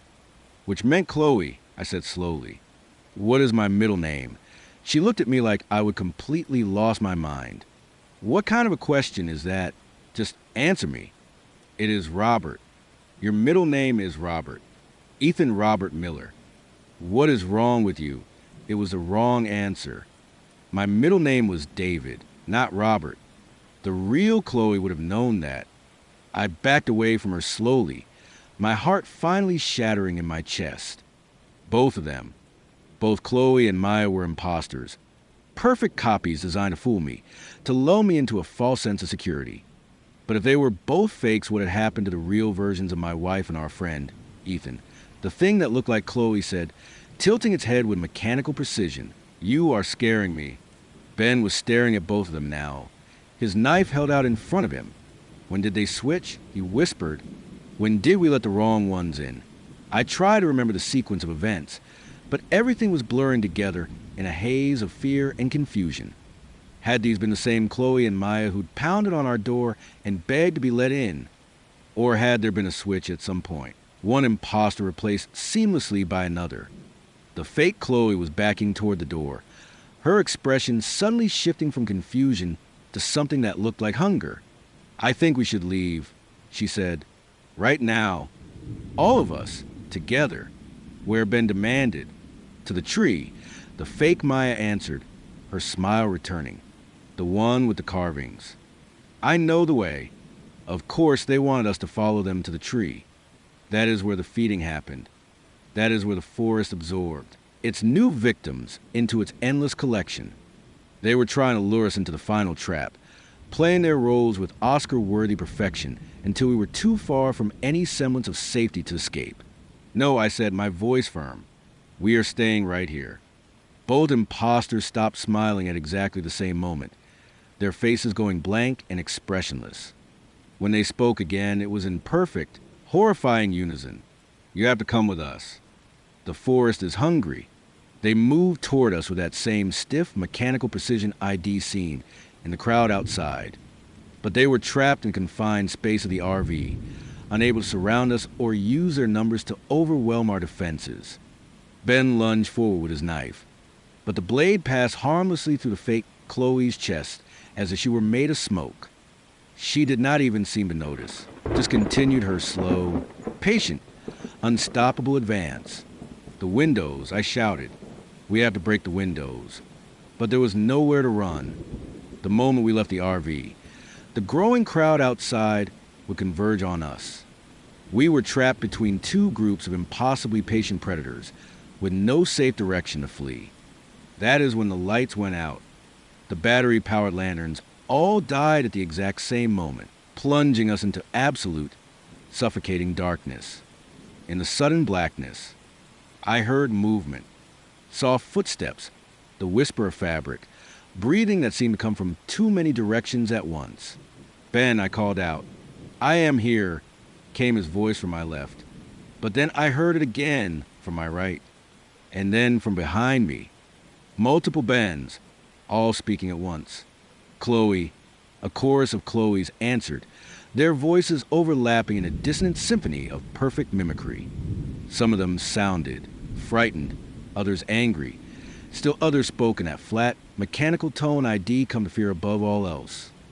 I fumbled in my pocket for my phone, desperate for any source of light. The screen finally lit up, casting a pale, ghostly blue glow that revealed a scene from my absolute worst nightmares. The entire RV was full of people, dozens of them, standing motionless in a cramped space, all wearing faces I recognized. Multiple versions of my friends, my wife, even myself. They stood shoulder to shoulder, filling every available inch of floor space, their empty, black eyes reflecting the phone's pale light like polished obsidian mirrors. And among them, barely visible in the seething crowd, I caught horrifying glimpses of the real Chloe and the real Ben. They were pressed against the far wall by the sheer weight of the crowd, their mouths moving silently as if they were screaming, but no sound emerged.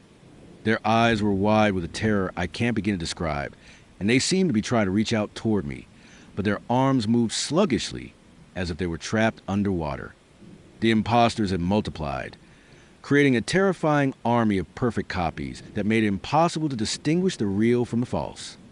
Even if I could somehow reach my real friends, how would I possibly know which versions were authentic? One of the fake Ethans stepped forward, speaking in my own voice. "Do not fight it," he said calmly. "The forest has been waiting for you. It has been so lonely, so hungry. Just let it feed." More voices joined in, all of them speaking with my own vocal patterns. "You will like it here. Everyone likes it here. No more worries. No more fear. Just peace and hunger." Added a Chloe that was not quite right. Her smile a little too wide, her teeth a little too sharp. Always hunger. The crowd began to close in, moving with an eerie, synchronized precision. But instead of attacking, they just touched me. Dozens of cold hands pressing against my skin, my clothes, my face. Each touch was icy cold and left a strange, tingling sensation, as if something was being drawn out of me. My memories. They were taking my memories, absorbing everything that made me who I was. I could feel pieces of myself flowing away into them. My first kiss, my wedding day, the smell of my mother's kitchen. Each stolen memory weakened me, made me less real, less substantial. Soon, I'd just be another hollow shell, still wearing my own face, but serving the forest's dark will. Another voice in the chorus that lured new victims to their doom. But I still had one last advantage, the phone clutched in my hand, still glowing with that pale blue light. As the crowd pressed in closer, threatening to crush me, I managed to access the camera function and activate the flash. The sudden, violent burst of bright light sent the imposters reeling backward, their hands flying up to cover their faces, as if the pure light caused them physical pain. In that single, chaotic moment, I saw a clear path to the door. I took it, shouldering my way through the confused, disoriented crowd and bursting out into the night. But the army of doppelgangers that had been outside had vanished, leaving the clearing completely empty except for the RV. But it was no longer the same RV I'd just escaped from. This RV was older, more damaged, with ugly rust stains bleeding down its sides and broken windows that suggested it had been abandoned here for years. I climbed back inside and found it empty, except for a single workout notebook lying open on the dinette table. It was the same composition book I'd read before, but now it contained only a single entry, written in my own careful handwriting. Day one, we found this place by accident. The GPS stopped working, and the generator won't start. Chloe thinks we should leave, but I convinced everyone to stay. I should have listened to her. I should have trusted her instincts instead of my own stubborn pride. Now they are gone. All of them. And I am all alone with these things that wear their faces and speak with their voices. The forest is hungry, and I fed it the people I love most. This is my punishment now. To remember what I did. To carry this guilt forever. If someone finds this notebook, please learn from my mistake. Do not trust anything in this forest. Do not follow the markers. Do not believe the familiar faces or the voices that sound like home. Just run. Please. Run and never look back. The entry continued, but the handwriting changed, becoming more erratic and slanted. It's starting again. New campers arrived today. A family with 2 young children. I'm trying to warn them, but they won't listen. They think I'm crazy. Just another homeless person living out in the woods. Soon, the forest will take them, too, and they'll have to watch it happen, powerless to stop it. This is my role now. The witness, the chronicler, the one who has to remember. I write their stories down in this book, hoping desperately that someone will read them and finally understand. But no one ever listens. No one ever learns. The final lines were barely legible, scrawled across the bottom of the page in a desperate rush. I can see them now. The new victims. They're setting up their camp just like we did 3 long years ago. The children are laughing, playing games while their parents cook dinner. They have no idea what is waiting for them in the darkness. I want to save them. Oh God, how I want to save them. But I know the terrible truth. The forest won't let me interfere. I can only watch and remember and then write down their story when it's finally over. After they become just another part of the collection. Another set of faces for the imposters to wear. I dropped the notebook, my hands shaking uncontrollably. 3 years. I had been trapped here for 3 years, living the same nightmare over and over and over again. Each new group of campers that stumbled into this valley represented a fresh cycle of horror, and I was forced to watch helplessly as the forest slowly, methodically consumed them. But this time, this cycle felt different. For the first time, I could actually remember writing the entry. I could recall the specific details of each passing day. The thick fog of confusion that usually shrouded my thoughts had finally lifted, allowing me to see the horrible, crushing truth of my situation with crystal clarity. I was the last survivor of my original group. Chloe, Ben, and Maya were long gone, absorbed into Forest's collective consciousness years ago. The things that now wore their faces were just echoes, empty shadows of people who no longer existed. And now, I was the Forest's primary instrument. I was the bait used to lure new victims into the trap. Every time a new group of campers arrived, I would play my part. I was a lost, traumatized camper, the lone survivor with a terrifying story to tell. I would lead them deeper into the woods. I would guide them to the markers, and I would help them find the clearing where the ancient tree waited, its branches open like welcoming arms. But why was I remembering all of this now? Why had the forest suddenly allowed me to see past the illusion? The answer came to me as I heard the distinct sound of an engine approaching through the forest. New victims. A family, just as I'd written in the notebook. The forest was preparing itself for another feeding, and it needed me to play my part. I walked to the edge of the clearing and waited. Soon, headlights appeared through the trees, and a newer, cleaner RV pulled into view. A man and a woman who looked to be in their 40s, with 2 moody teenagers in the back who already looked bored and resentful about this forced family bonding experience. The man rolled down his window as they came to stop beside my own dilapidated campsite. "Hey there," he called out cheerfully. "Is this a good spot to set up camp?" I should have warned them. I should have screamed at them, told them to turn around and drive away as fast as they possibly could. But when I opened my mouth to speak, different words came out. It is a perfect spot, I heard myself say, my voice sounding warm and friendly. I have been camping here for years. There are some beautiful hiking trails just a little deeper in the forest. You should definitely explore them. Tomorrow morning. The man smiled and thanked me, then drove on to find their own campsite just down the path.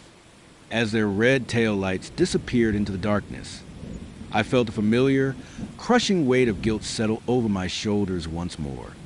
I had just condemned another innocent family to the same unspeakable fate that had befallen my own friends. But I had no choice in the matter. The forest controlled me now, just as it controlled all the other survivors who played their assigned roles in this eternal, gruesome drama. I was no longer Ethan Miller, a suburban architect who had just wanted a quiet, relaxing weekend in the woods. I was something else entirely now. A puppet, a tool, a warning that no one would ever listen to or heed. Tomorrow, the new family would find the markers. They would follow the bloody trail deeper into the forest, drawn by their curiosity and the false promise of adventure. And when they finally reached the clearing with the ancient, waiting tree, I would be there waiting for them. I would be wearing my familiar, harmless face, and I would be speaking with my familiar, trustworthy voice. Follow the markers, I would tell them. I have been waiting for you. And the cycle would begin again. I returned to my own rusted RV and picked up the notebook, turning to a fresh, clean page. My hand began to move across the paper, without any conscious direction from me, writing the words I knew I'd written countless times before. Scribe of the damned. Day one, a new family arrived today. A father, a mother, and 2 teenage children. They seemed nice. Normal people, just looking for a quiet weekend in nature. I should warn them about this place, but the forest won't let me. It needs them, and it needs me to help deliver them. Tomorrow, I will show them the markers. I will tell them about the wonderful hiking trails that lead to places no human should ever see. They will trust me because I look so harmless. Just another middle-aged camper who knows the local area. By the time they realize their mistake, it will be far too late. I paused, fighting with every last shred of my being against a compulsion to continue writing. For just a single, fleeting moment, I found I retained enough free will to add one final, desperate message. If someone finds this notebook, if you're reading these words, know that I am so sorry. I am sorry for what I am about to do. I am sorry for the role I have to play in this endless horror. I have tried to resist. I have tried to break free, but the forest is too strong. It owns me now, body and soul. The only thing that remains of Ethan Miller is this guilt, this last flicker of awareness of what I have become. So please, if you have any chance to escape, take it. Do not try to save me. Do not trust anything I tell you. Just run and never, ever stop running. But even as I scrawled those desperate words, I knew they were futile. The notebook would disappear by morning, or the pages would subtly rearrange themselves, or the words themselves would change to better serve the forest's needs. Nothing here was permanent except for the hunger and the endless, repeating cycle of predation. Outside my window, I could see the soft, welcoming glow of the new family's campfire. They were probably roasting marshmallows, telling stories, playing games, enjoying what they believed was a peaceful evening in nature. They had no idea that tomorrow would be their very last day as human beings, and I would be the one forced to lead them to their doom. Smiling, helpful, and thoroughly trustworthy, because that is what the forest had made me into, the perfect predator, disguised as just another victim. The markers were already being placed. I could sense them, sprouting from the forest floor like obscene, fleshy flowers, marking a trail that led inevitably to the ancient tree and its hungry, waiting roots. By dawn, the path would be complete, and my newest victims would be ready and eager to follow it. I closed the notebook and tried to sleep. But sleep in this place brought only dreams of the people I had helped to destroy. Chloe, Ben, and Maya, along with dozens of others whose faces I'd mostly forgotten, but whose screams still echoed clearly in my memory. Tomorrow, there would be more screams, more faces to add to the endless collection, and more guilt for me to carry until the end of time. The forest was patient, and the forest was hungry, and I was its faithful servant, forever and always, until the very last human voice finally fell silent in the darkness between the trees. I had planned for a clean break, a total erasure. My chosen sanctuary was a vast, indifferent wilderness of the Seneca National Forest in West Virginia. My name is Clara. I'm 34, and nothing that followed, nothing that I became was clean. The RV rental had seemed less like an option and more like divine salvation when I de-signed the papers, my hand still shaking, 3 days after finding Mark's journal. 3 months. That is all our marriage had lasted. And in that time, I discovered he had been documenting my existence as if I were a particularly disappointing lab specimen. Every argument, every perceived slight, every single moment I had failed to live up to the impossible image he held of a wife, all recorded in a neat, clinical, dispassionate script. The final entry, a postscript to our brief, suffocating union, was dated the morning he died, his car a mangled wreck on a rain-slicked highway. Clara seems happier when I am not around. Perhaps she will finally get her wish. I had hurled the leather-bound book across the sterile, empty silence of our house, its pages fluttering open like a dead bird's wings. I called the RV rental place that same afternoon.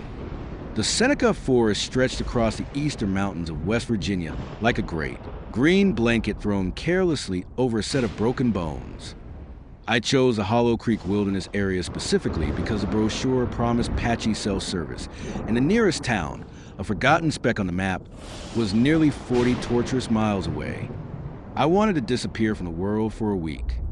I wanted to scrub the ghost of Mark's condescending voice from the folds of my brain, and perhaps, if I was lucky, I could remember the woman I had been before I started measuring every step, every word, every breath, against the sharp edge of his disapproval. The rental agent, a gap-toothed man named Earl whose eyes held a weary, knowing glint, handed me the keys to a 30-foot Winnebago. His grin was a mere formality. "She's got everything you will need," he would said, patting the faded decal on the vehicle's side, as if it were a faithful, aging horse. "Generator, full water tank, propane for heat. You picked a good time to go. The leaves are just starting to put on their show." He paused, his grin fading. "Just be smart out there. Stick to the marked sites. Them woods get old. Real old. They do not always take kindly to visitors." ID just nodded, barely hearing him, consumed by an eagerness to leave Richmond and its ghost behind in a cloud of diesel fumes. The drive had been a 4-hour descent into deeper and deeper isolation, winding through increasingly narrow mountain roads until I reached the gravel service road leading to the dispersed camping area. The final hour was a nauseating ballet of blind switchbacks and terrifying drop-offs, the huge RV swaying like a drunk sailor with each gut-wrenching curve. The campsite I chose was a small, clear plateau beside Hollow Creek, a place so utterly hemmed in by ancient, old-growth hemlocks that they rose like the skeletal pillars of a ruined cathedral into the gray, brooding October sky. It was starkly beautiful and profoundly isolated, exactly what my wounded soul had craved. I leveled the RV, connected the utilities as Earl had shown me, and set up a single camp chair beside the creek, whose water ran black and cold over smooth gray stones. By sunset, I had a crackling fire going and a plastic cup of cheap red wine in my hand. For the first time in what felt like an eternity, I could finally breathe. That first night, I slept a deep, dreamless sleep, the likes of which I had not known in months. The trouble, insidious and quiet, began on the second day. I awoke to find my heavy aluminum camp chair not just overturned, but thrown a good 10 feet from the fire pit. My first desperate thought was wind. The mountains were notorious for sudden, violent gusts. But the morning air was unnaturally still, heavy and damp, and an unsettling silence had fallen over the forest. Not even the birds were singing. I righted the chair and started my coffee, telling myself that bears were common here. A curious black bear, investigating the strange new object in its territory, would easily explain the disturbance. I made a mental note to store my food more securely inside the rig, and forced myself to forget it. The day passed in a fragile, manufactured peace. I hiked a section of the Hollow River Trail, my footsteps muffled by the thick carpet of damp leaves, took a few half-hearted photographs of the turning colors, and read my book beside the murmuring creek. I felt a sense of being watched, but I dismissed it as paranoia, a city dweller's unease in true wilderness. As evening began its slow, creeping advance, I built another fire and heated a can of stew for dinner. The sun was bleeding out behind the ridge when I noticed something was profoundly wrong. It was getting dark too quickly. I had been camping my whole life. I had an internal clock for the rhythm of sunset, and this felt jarring, unnatural. According to my watch, it was only 630, but the shadows in the trees had already stretched and merged, swallowing the far bank of the creek entirely. The light was not fading from the sky. It was being actively devoured. I looked up through the dense hemlock canopy, trying to gauge the sun's position, but saw only a low, bruised purple ceiling of clouds that seemed to be descending upon me. The air had grown thick and oppressive, making each breath a conscious effort. It carried the familiar scent of damp earth and pine, but something else was woven into it now. Something organic and cloyingly sweet, like the smell of overripe fruit and grave soil left to fester in the sun. Snap! A single, dry twig broke somewhere in the trees, just beyond the fire's reach. I froze, my spoon halfway in my mouth. The sound had been too clean, too deliberate. It was not the random crack of a settling branch or the clumsy scuffle of a small animal. Something large was moving through the forest with a terrifying economy of sound. It was being careful about where it stepped. "Hello," I called out, my voice sounding thin and pathetic against the immense silence. "Is anyone there?" The silence that answered was absolute, a crushing physical weight. Even the constant murmur of the creek seemed to fade to a hushed whisper. I waited, listening so intently that my ears began to ring, but heard nothing more. Minutes stretched into an eternity. The darkness continued to thicken with an impossible speed, as if some unseen hand was slowly dimming the vast rheostat that controlled the sky. I scrambled back into the RV, my heart a frantic drum against my ribs, and through the deadbolt. The simple click of the lock provided a laughably thin sliver of comfort. Through the cheap aluminum walls, I could hear the wind slowly beginning to pick up, not a blustering gust, but a low, mournful sigh that made the colossal hemlocks sway and groan like old men in pain. I tried to read, but the words on the page seemed to squirm and slide away from me.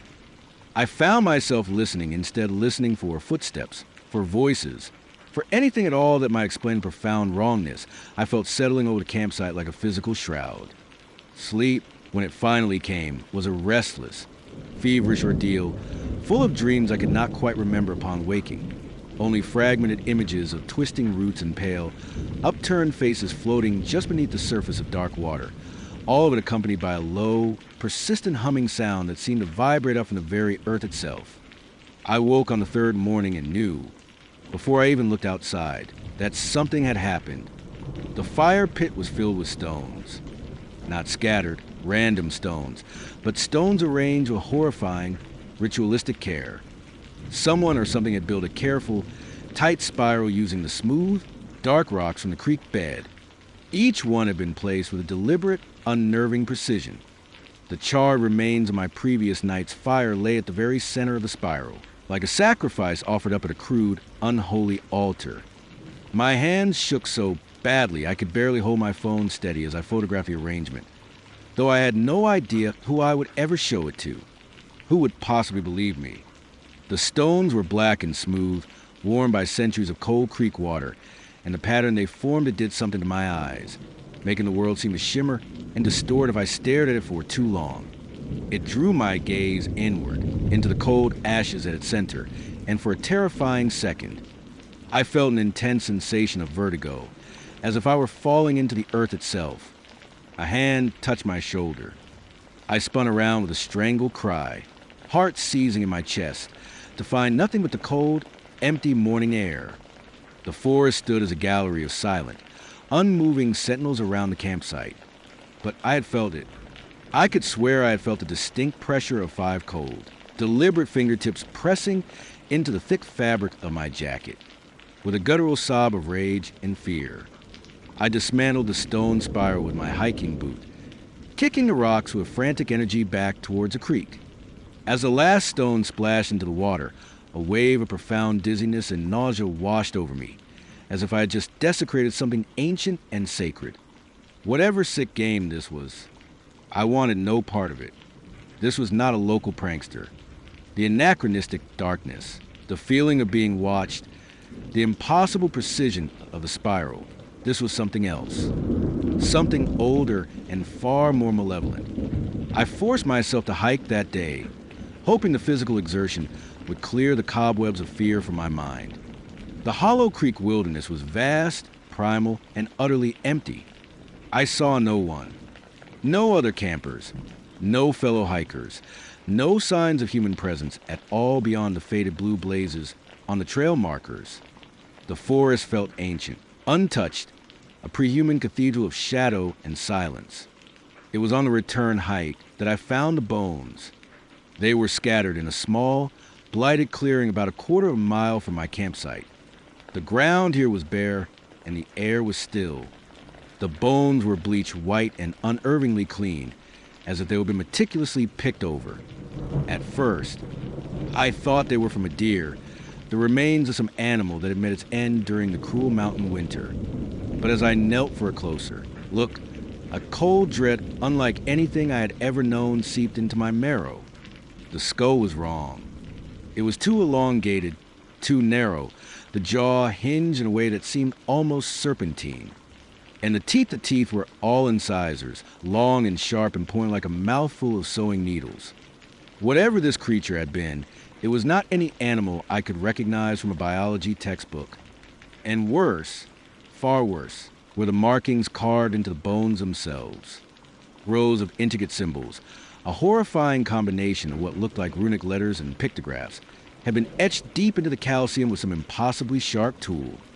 They covered nearly every single fragment of bone, turning the skeleton into a monstrous, unholy text that I could not read, but whose meaning I could feel in the deepest parts of my soul a testament to an ancient and ritualistic violence. I backed away from the clearing, slowly, fighting the visceral urge to turn and run screaming. The rational part of my mind, the part that still clung to the world of logic and reason, insisted there had to be an explanation. It was a hoax, perhaps, or the remains of some exotic pet that had escaped and died in the wild. But my hands were shaking as I raised my phone to take pictures, and the camera screen immediately dissolved into a chaotic swirl of static. I tried again and again, but the phone simply refused to capture the image. The screen would flicker and warp into a kaleidoscope of colored lines whenever I pointed at the bones, as if some powerful, unseen interference was preventing the camera from functioning. As I finally gave up, the phone's fully charged battery icon flickered and died. The phone was dead. The walk back to camp that evening was a nightmare. The trail itself seemed to have changed, twisting and doubling back on itself, leading me through dark, unfamiliar sections of the forest I did not remember from my morning hike. Twice I found myself at a dead end where the well-worn path simply vanished into a thick, impenetrable wall of undergrowth. It was only by following the faint sound of the creek that I was finally able to navigate my way back to the relative safety of the RV. The sun was setting again, and I dreaded the unnatural, accelerated darkness that I now knew would follow. I built the fire up higher than necessary, surrounding it with a crude circle of rocks from the creek bed, not in any pattern this time, just a simple, primitive barrier against the growing shadows. Then I sat down in my camp chair, a heavy aluminum baseball bat laid across my knees, and I waited. The darkness came even earlier than the night before. By 530, the sky had turned the color of an old, deep bruise, and the trees beyond the fire's light had become indistinct, menacing shapes that seemed to shift and writhe whenever I was not looking directly at them.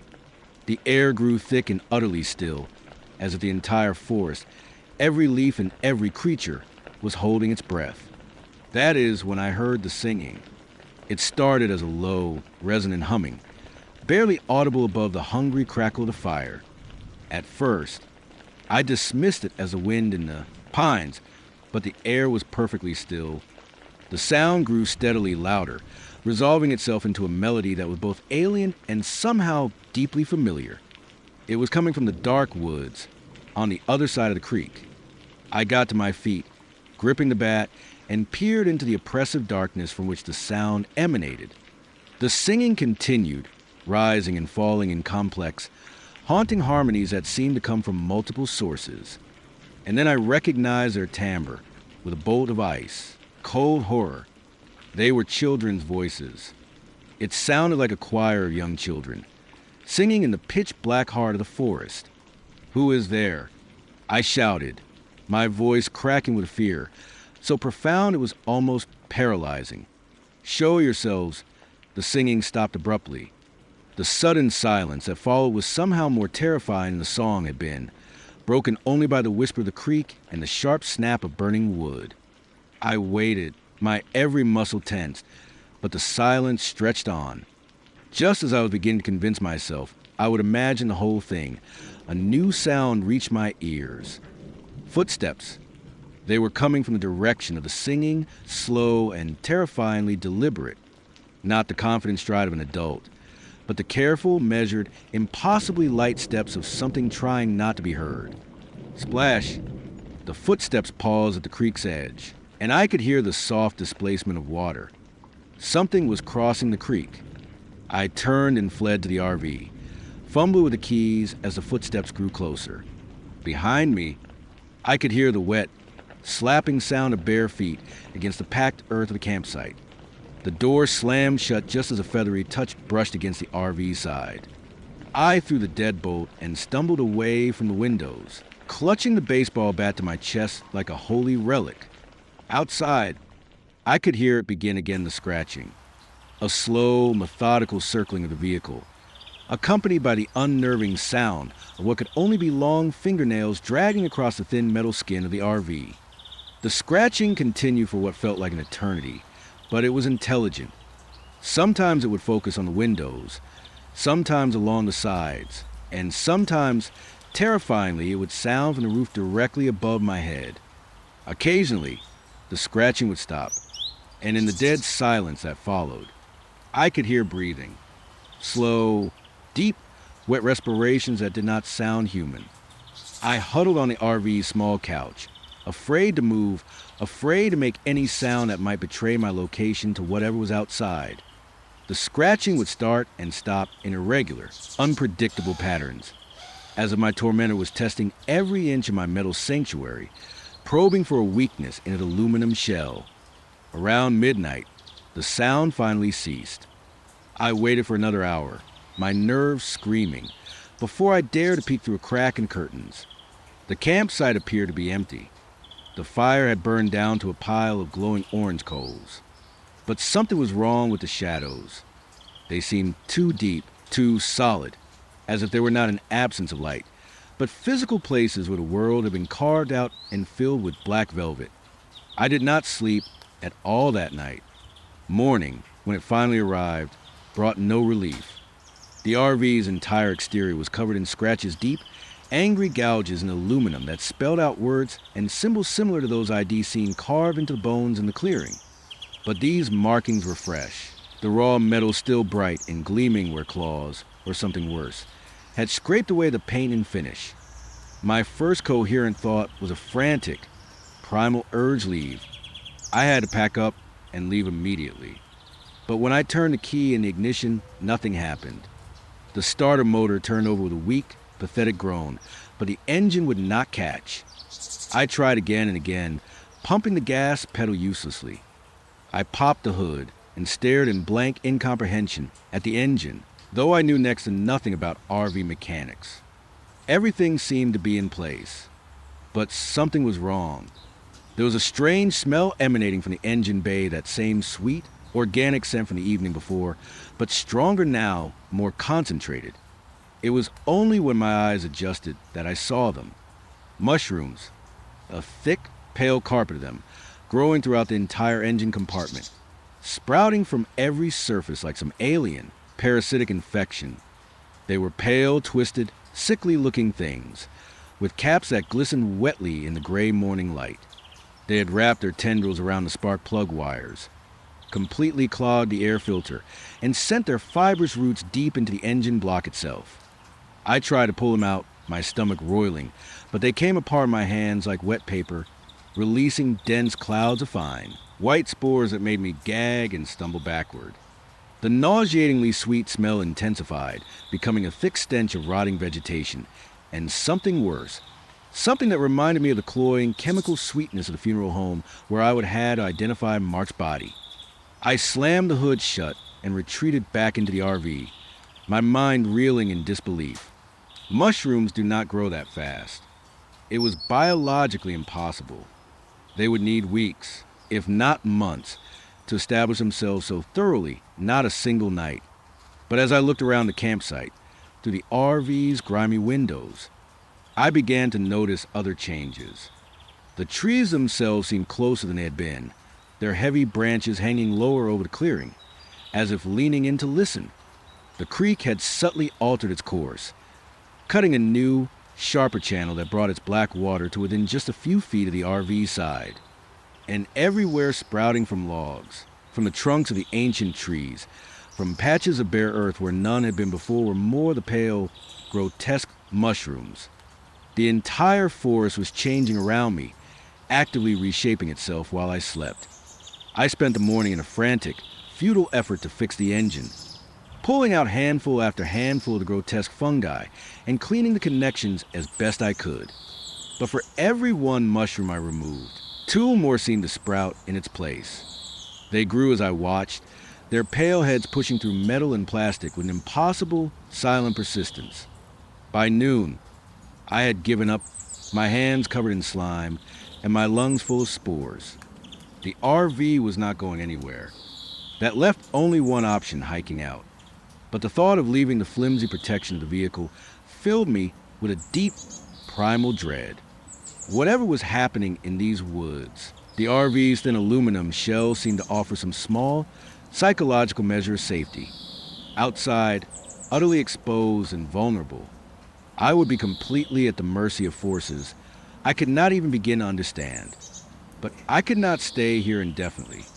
My food and water would last for perhaps another 3 days, and my mental state was deteriorating with alarming speed. I found myself talking to Mark, carrying on heated, one-sided conversations with my dead husband, as if he were sitting across from me at the small dinette table. "You always said I made poor decisions," I told the empty air. "Well, this one certainly takes the cake, does not it?" I could almost hear his reply, spoken in that insufferable tone of patient condescension he had perfected during our brief, disastrous marriage. "You never think things through. Clara, you just react emotionally and hope for the best." "Shut up," I said aloud, my voice cracking, and then immediately felt a wave of shame. I was arguing with a ghost, a projection of my own suffocating guilt and grief. But in the oppressive, ringing silence of the RV, his voice seemed as real and as solid as my own. The afternoon dragged by in a thick haze of anxiety and false starts. I would decide to hike out, only to change my mind at the last possible minute. I'd depack a small emergency bag, and then unpack it 10 minutes later. I'd de-study the trail map, trying to plot the fastest, most direct route to the main road, then fold it up again when the 10 miles seemed as vast and impossible as crossing an ocean. As the day wore on, the mushrooms continued their relentless spread. They were inside the RV now, sprouting from walls and ceiling in small, damp patches that had not been there that morning. I tried to scrape them off, but they left behind slimy, discolored stains that looked disturbingly organic, like bruises or dried blood. The smell was becoming unbearable, a sweet and cloying miasma that seemed to coat the inside of my nose and throat until I could taste its rotten sweetness with every single breath. By late afternoon, I was actively hallucinating. I saw Mark sitting at the dinette table, his face as pale and slack as it had been in the morgue, that damn journal open in front of him. He was writing again, documenting my failures with that same cold, clinical detachment. Subject continues to make irrational decisions, he wrote, without looking up from the page. Refuses to accept responsibility for her situation. Shows increasing signs of severe psychological deterioration. You are not real, I told him, but my own voice lacked conviction. He looked up then, and his eyes were hollow, empty sockets, filled not with darkness, but with clusters of the same pale mushrooms. When he smiled, a fine dust of white spores drifted from between his teeth, like a soft snowfall. Does it matter? He asked, his voice a dry rustle. Real or not, I am here. We are all here. Clara, everyone who has ever died in these woods. The forest collects us. It keeps us. And now it wants you, too. I squeezed my eyes shut and counted to 10. When I opened them again, the dinette booth was empty, except for a small, fist-sized cluster of mushrooms that had sprouted from the vinyl upholstery. The sun was setting again, a full hour earlier than it had the day before. By 4 o'clock, the sky had turned a deep, bruised purple, and the shadows were crawling across the campsite like living, predatory things. I abandoned the fire. I knew now it offered no real protection. I retreated back into the RV to wait for whatever the night would bring. I did not have to wait long. The singing started just after dark, but this time was closer, impossibly close.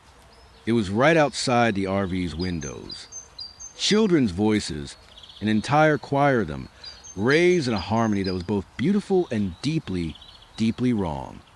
They were singing Ring Around the Rosie, a song I had not heard since my own childhood. But the words were corrupted, twisted into a horrifying new arrangement.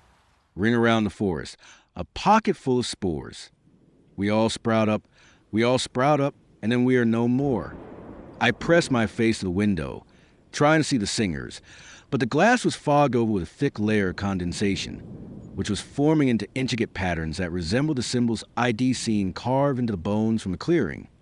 As I watched, mesmerized, more condensation appeared, creating new, glowing markings across the glass.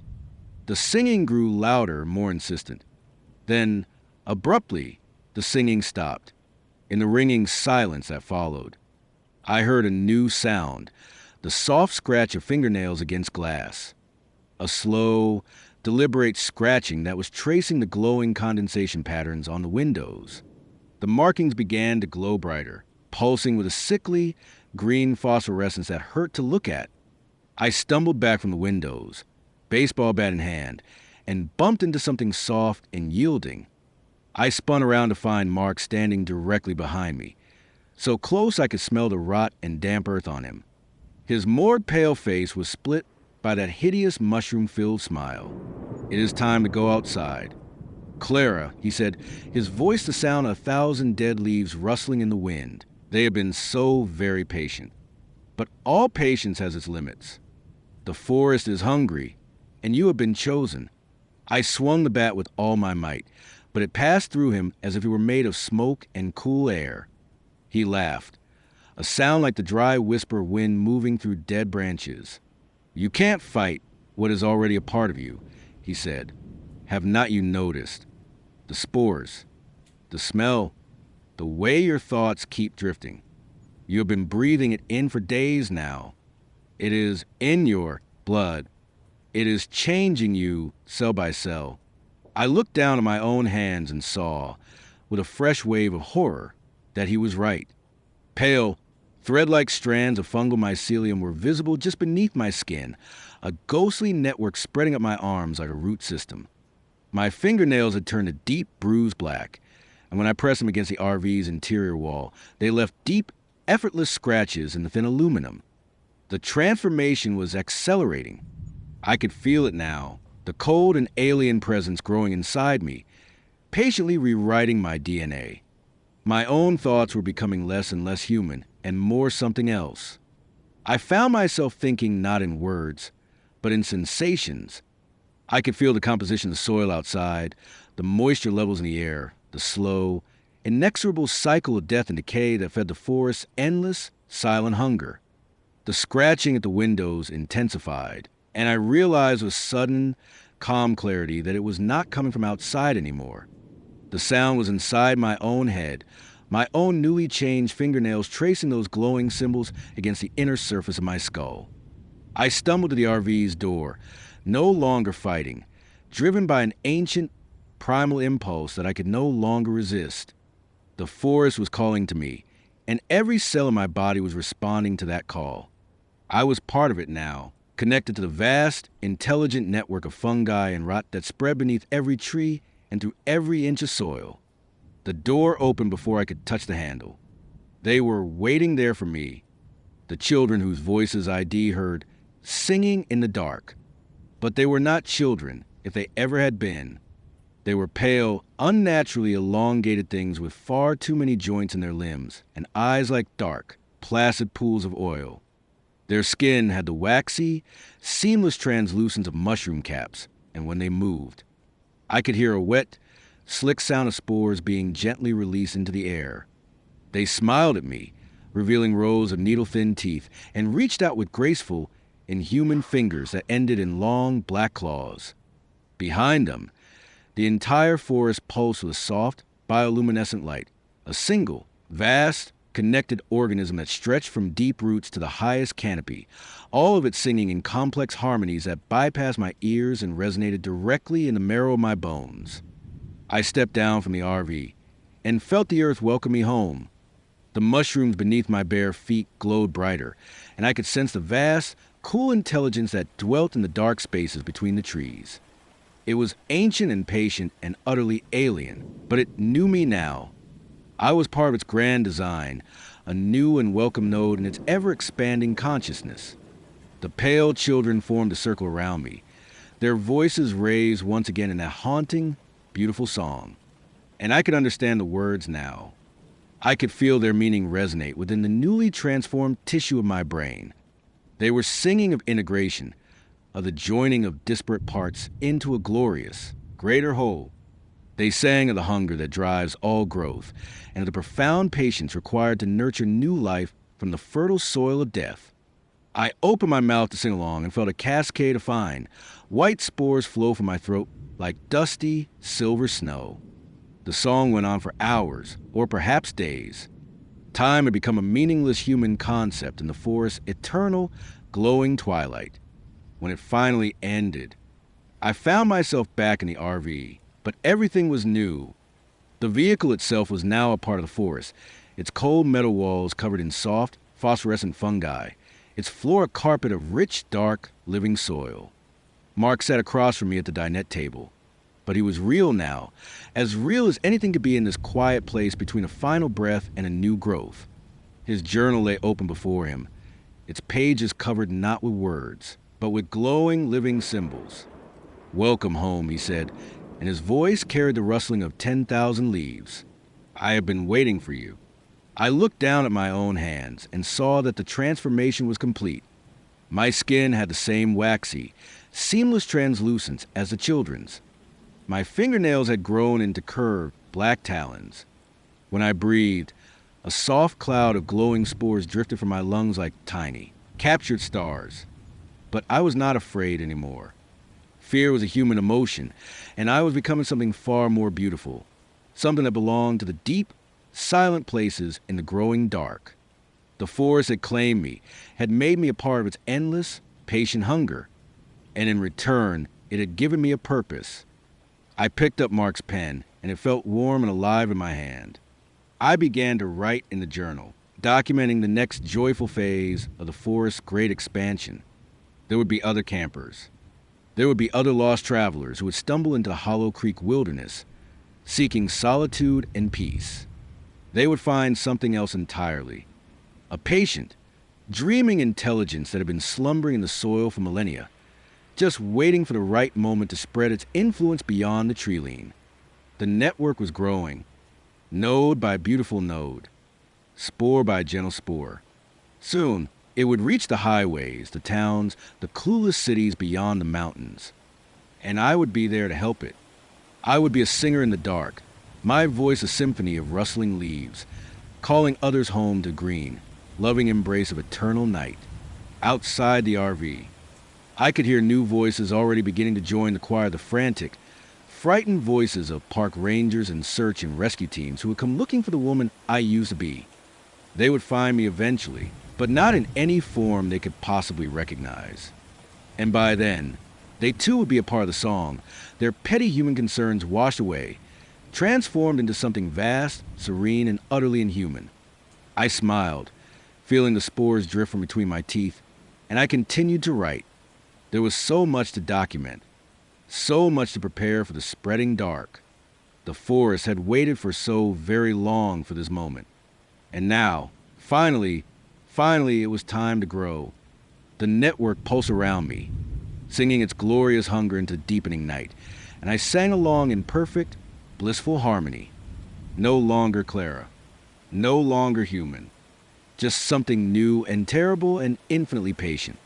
The forest had taught me its deepest, most wonderful truth that in the end, everything returns to the soil. Everything feeds the growing dark. And in the darkness, everything flowers. My name is Alex. I am 38, and I have what people sometimes call a photographic memory. It is a curse disguised as a party trick. But the experience in Ironwood Provincial Park during the autumn of 2022 taught me a bitter lesson. There are some faces you won't forget, some images seared into your mind not with light, but with the branding iron of absolute terror. They become a part of your soul's architecture, load-bearing beams of horror that you can't remove without the whole damn structure collapsing. ID driven up from Burlington with my girlfriend, Jenna, and her teenage daughter, Maya, for what was supposed to be a last chance camping trip before winter locked everything down in a sheet of ice.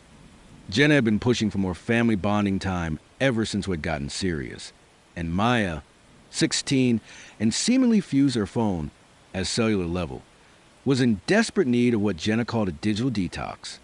The remote backcountry of Ironwood seemed perfect, isolated enough to force a disconnection, and beautiful enough that it might just bridge the vast canyon between Maya's sullen tolerance of me and something vaguely approaching acceptance. We had rented a modest, slightly battered RV, an old 28 Ford with a cramped kitchenette, a Lilliputian bathroom, and a fold-out bed over the cab where Maya would sleep. Jenna and I would take the small bedroom in the back. The plan was simple: 4 days at a backcountry site near Stillwater Lake, hiking during the day, campfires at night, and hopefully some actual conversation instead of Maya's usual monosyllabic grunts and theatrical eye rolls. The drive into the park itself was stunning. October had painted the maples and birches in violent, brilliant strokes of red and gold, and the late afternoon light made everything look like an impossibly perfect tourism brochure. Jenna kept pointing out particularly beautiful spots while Maya filmed them through the RV window. Undoubtedly for some social media story she would post the second we were back in civilization. We reached our designated site just as the sun was beginning to bleed out behind the tree line. It seemed perfect. A small clearing ringed by towering white pines and red maples, with a pre-made fire ring and a picnic table that looked solid enough to withstand storm. Stillwater Lake sparkled through the trees, about 50 yards away, and everything was utterly peaceful. This is actually kind of nice, Maya admitted, which, coming from her, was the equivalent of a rave review. She was already pacing the perimeter of the site, phone held high in a futile, almost ritualistic search for a single bar of cell signal. I'm getting like zero service, though. That is the point, honey, Jenna said, wrestling our camping chairs out of the RV storage compartment. We're here to disconnect, to spend time together as a family. I was busy leveling the RV and hooking up our water hose when I noticed the first thing that felt wrong. There were scratches on one of the massive pines at the edge of our site. They were deep, angry gouges in the bark that looked fresh, with sticky, amber-colored sap still oozing from the wounds. They were too high up to have been made by a bear standing on its hind legs, and far too deep and wide to have been made by anything smaller. Jenna came over when I called her.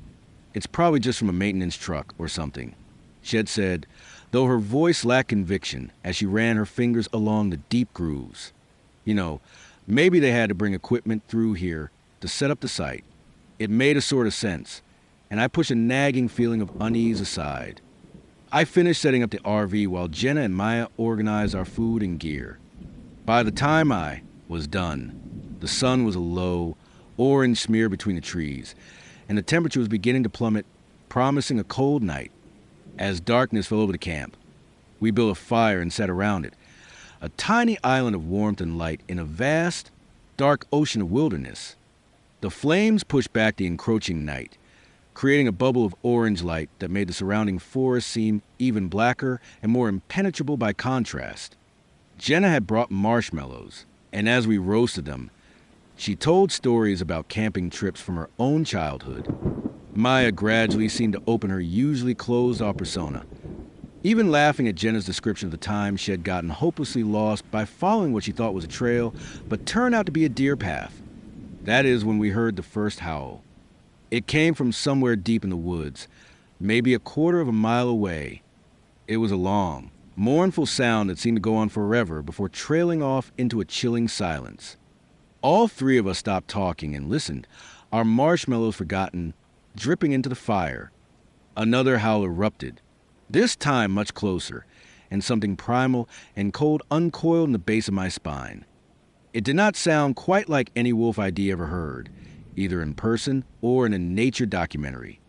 There was something almost human about the broken cadence of it, like someone trying to imitate a wolf howl, but getting it horribly wrong. That is creepy, Maya said, her voice small, as she moved her chair closer to the comforting heat of the fire. It is just an animal, Jenna said, trying to sound reassuring, but I noticed she was staring out into the dark line of trees with a nervous, watchful expression. We sat in a tense silence for a few more minutes, listening, but the howling did not come again. Eventually, our conversation resumed, though it felt more forced now, and all three of us kept stealing anxious glances toward the oppressive darkness of the woods. I woke up around 2 a.m. to the distinct sound of something large moving around outside the RV. At first, my sleep-addled brain registered it as possibly a raccoon or a deer, but the footsteps were too heavy, too deliberate, and too rhythmic. Something was walking slowly, methodically, around the perimeter of our campsite. Jenna was still fast asleep beside me. I slipped out of bed as quietly as I could and crept toward the front of the RV, to the small window that overlooked our site. The fire had burned down to mere glowing coals, providing just enough faint light to paint the scene in shades of gray. But there was something out there. A large, dark shape was moving between the trees at the edge of our site. As my eyes adjusted, my blood ran cold. It stopped next to the pine tree with the scratch marks, and then, unervingly, it seemed to rear up on its hind legs, becoming far taller than any bear should rightfully be able to stand. My heart hammered against my ribs as I tried to get a better look, to make sense of what I was seeing, but the thing was just a black silhouette against the slightly lighter darkness of the forest. It stood there, perfectly still, for what felt like an eternity, and I had the horrible, sinking feeling that it was looking directly at the RV, directly at me, even though I knew it was impossible for it to see me through the small, dark window. Then it dropped back down to all fours and melted back into the trees, so silently that for a moment, I wondered if I had dreamt the entire thing. The next morning, as we ate breakfast at the picnic table, I could not stop my eyes from scanning the tree line. The scratch marks on the pine seemed deeper, angrier in the morning light, and now I noticed that there were similar marks gouged into 2 other nearby trees that ID missed the day before. Maybe we should head home early, I suggested, trying to sound casual. Skip the hiking, just pack it up. What? Jenna looked at me as if ID just suggested we abandon Maya in the woods. Alex, we just got here. Dad, Maya said, and my heart did a little stutter step, because she had never called me that before, not even once. Are you seriously going to let some random animal scare you away from our vacation? The way she said it, challenging but not quite mocking, made me reconsider. You are right, I said, forcing a smile. It was probably nothing. Our hike that day was beautiful, but as we walked, I kept looking over my shoulder, the feeling of being watched now a constant, prickling presence on the back of my neck. We got back to camp as the sun was beginning to set, tired but in good spirits. The good mood, however, was shattered the moment I began stacking some firewood. There, in a patch of soft, damp earth near where I would seen the shadowy figure the night before, were prints. They were huge, elongated prints that looked disturbingly like a human's footprint, but wrong in several crucial, horrifying ways. The toes were too long, ending in what looked like sharp claw marks, and the heel was narrow and almost pointed.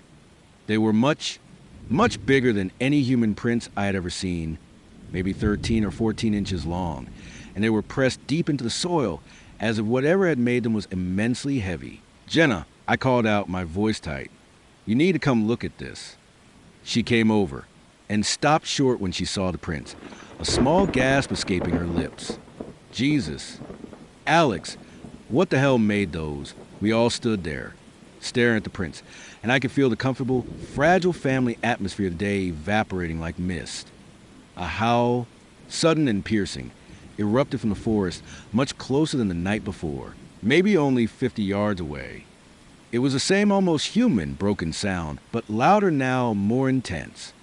And as it finally died away, we heard something else, the loud, sharp sound of breaking branches, as if something incredibly large was crashing through the woods, directly toward our campsite. "Get in the RV," I said, my voice low and urgent. "Now." We scrambled for the RV.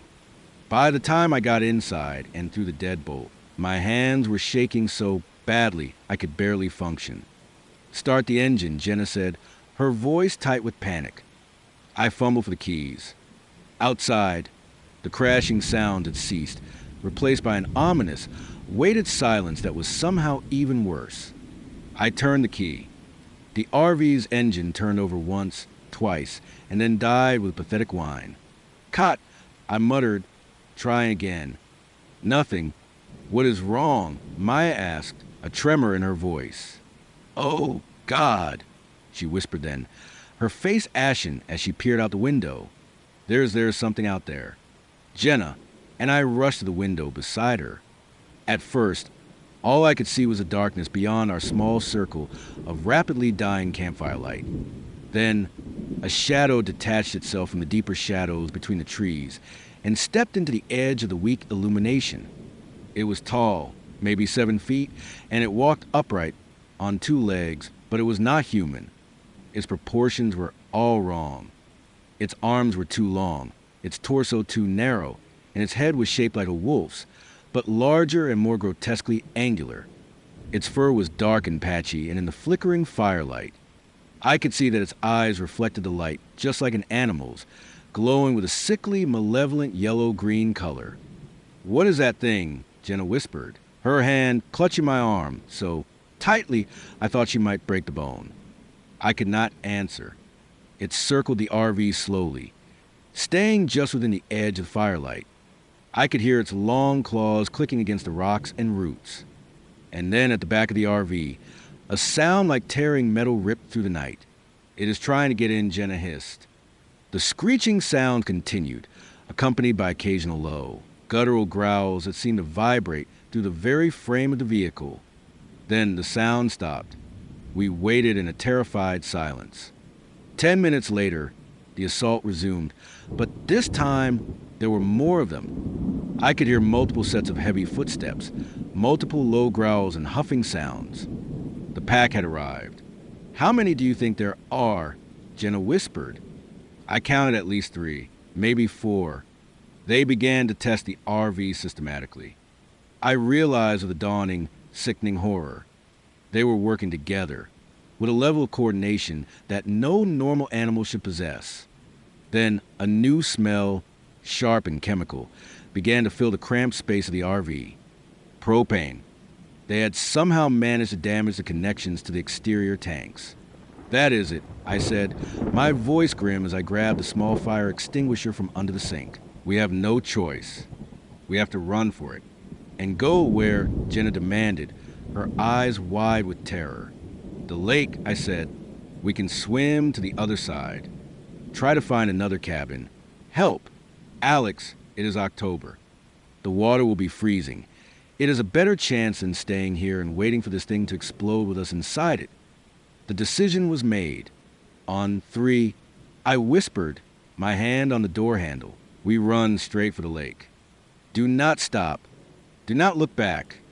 Ready, Jenna and Maya both nodded, their faces pale masks of fear in the dim light. 1, 2, 3. I threw open the door and we burst out of the RV, sprinting as fast as we could toward the dark, cold water of Stillwater Lake. Behind us, I heard surprised, angry growls and the sound of large bodies crashing through the underbrush in hot pursuit.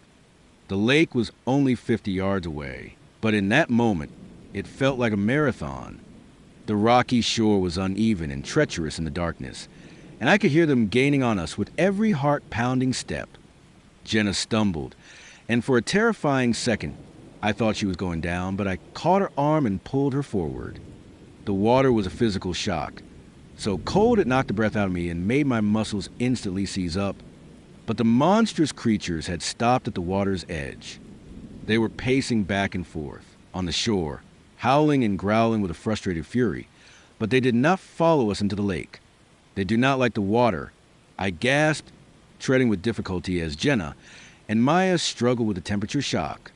Or they can't swim, Jenna said through chattering teeth, as we dog paddled away from the shore, putting as much distance as we could between ourselves and the enraged creatures. Chloe pointed to a dark shape across the lake. Is that a dock? It was a small fishing dock, extending out into the water for what looked like a private cabin, dark and silent. If we could just make it that far, we might find help, or at least a temporary shelter from the cold and the monsters until morning. The swim took a lifetime. The lake was wider than it had looked from our campsite, and the frigid October water was a relentless enemy, sapping our strength with every painful stroke. By the time we finally reached the dock, Maya was barely conscious, her movements sluggish, and Jenna was struggling to keep her head above the water. I somehow summoned a final reserve of strength and hauled them both up onto the rough wooden planks, where we lay shivering and gasping, our bodies screaming in protest under the cold, indifferent light of the moon. The cabin was, as it had appeared, unoccupied. I broke a small window and we crawled inside. It was a simple hunting cabin with basic furniture and an old wood stove. I managed to get a desperate fire going while Jenna stripped Maya out of her wet clothes and wrapped her in a pile of dusty blankets she had found in the cabin's single bedroom. Is she going to be okay? I asked. I think so, Jenna said, her own voice trembling. She is just cold. As soon as there is enough light to see, we have to get out of here.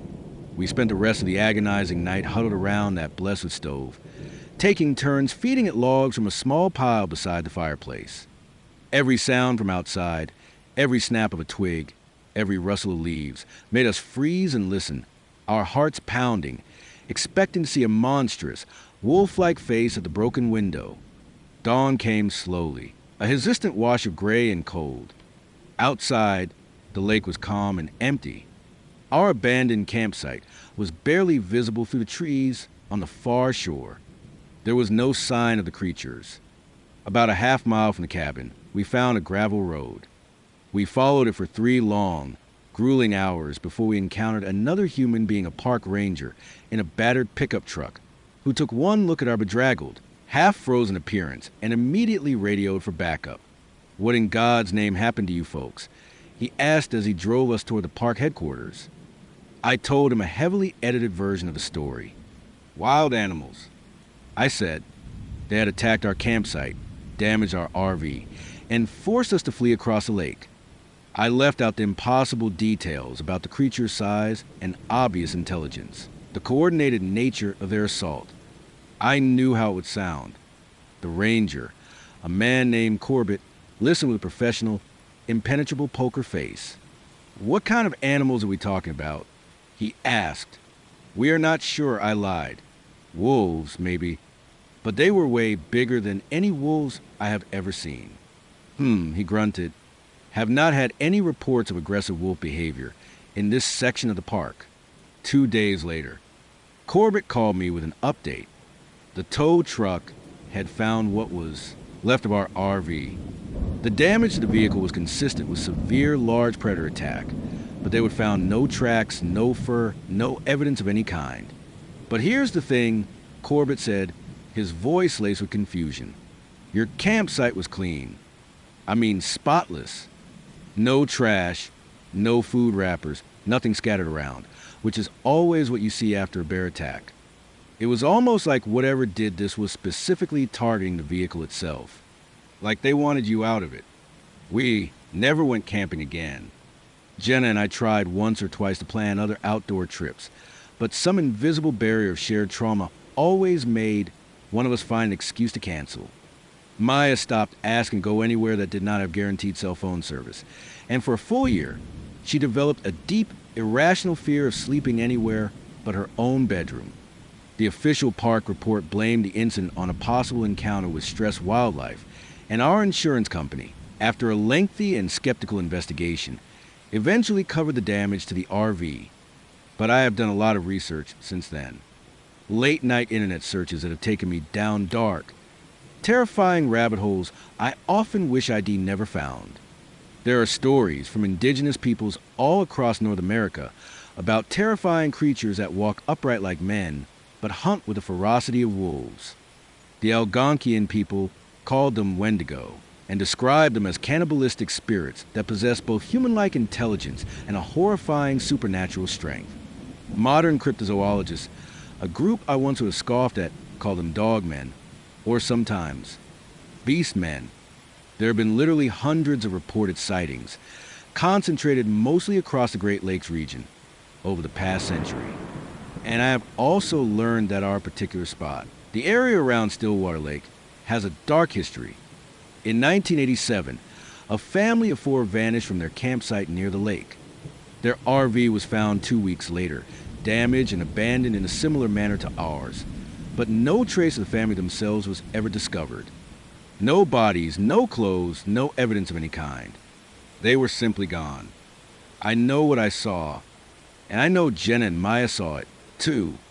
We still did not talk about we have all unspokenly agreed that to give it voice is to give it power. But sometimes, it'll catch one of them staring out a window at dusk, their face a mask of that same watchful, unforgettable fear. Maya still calls me Dad sometimes, which should make me happy. But every time she does, I remember the way she said it that morning in the woods, when she was challenging my fear. She was testing me, to see if I was brave enough, strong enough to be her father, and I had failed that test. We had all run when it mattered most. I still check the locks twice, every night, and I have installed a small fortune's worth of motion sensor lights around Jenna's house.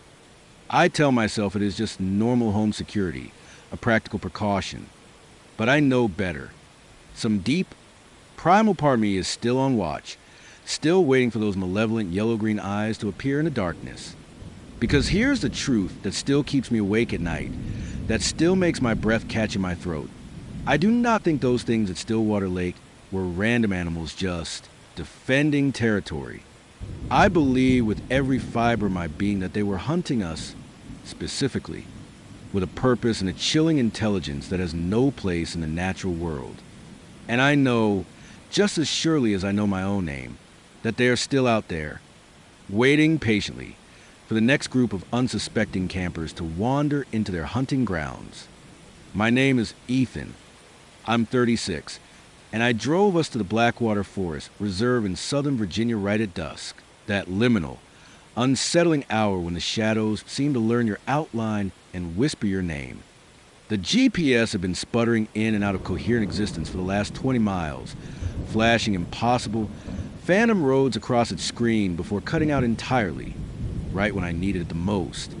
But ID found the old, forgotten logging road anyway, guided by a series of hand-painted wooden signs that looked as if they'd been nailed to the trees 50 years ago, their letters faded to gray ghost against the weathered, warped planks. The ancient Winnebago I had rented for the weekend groaned and shuddered up the rutted dirt path, its suspension screaming in protest with every gut-wrenching pothole, until I finally found a clearing just large enough for us to park. I was not alone.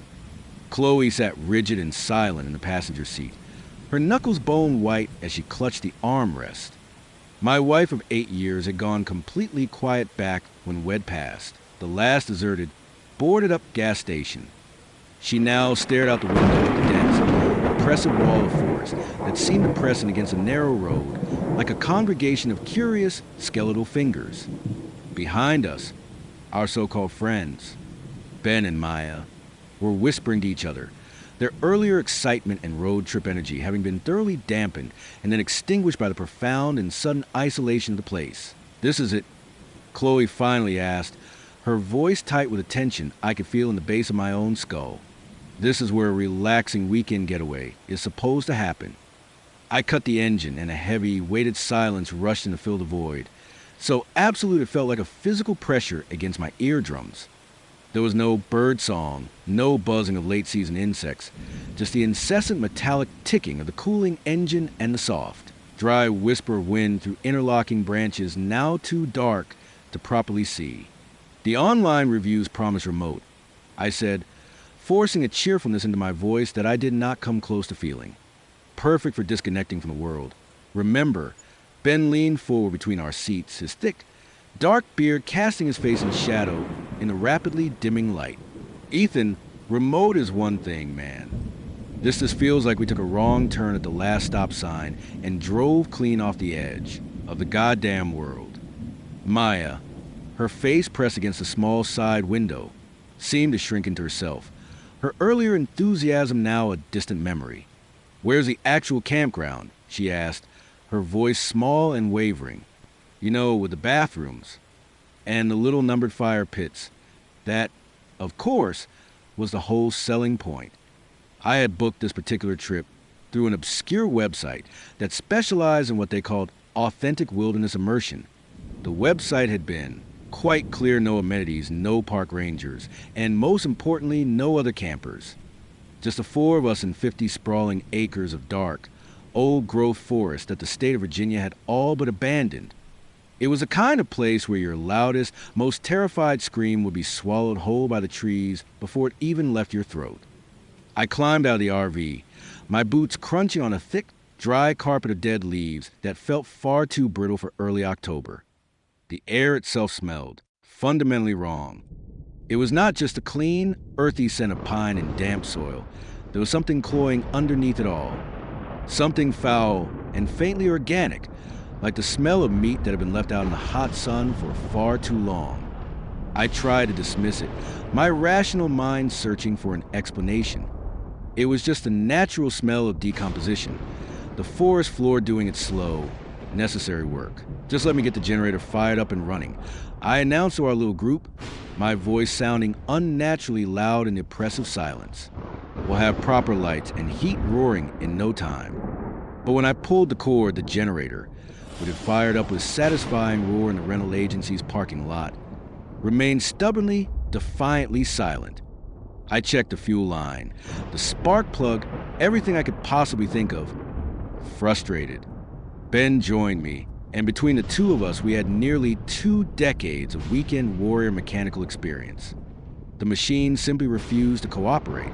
"Fantastic," Chloe said, her voice dripping with sarcasm as she stood silhouetted in the RV's doorway. "No power.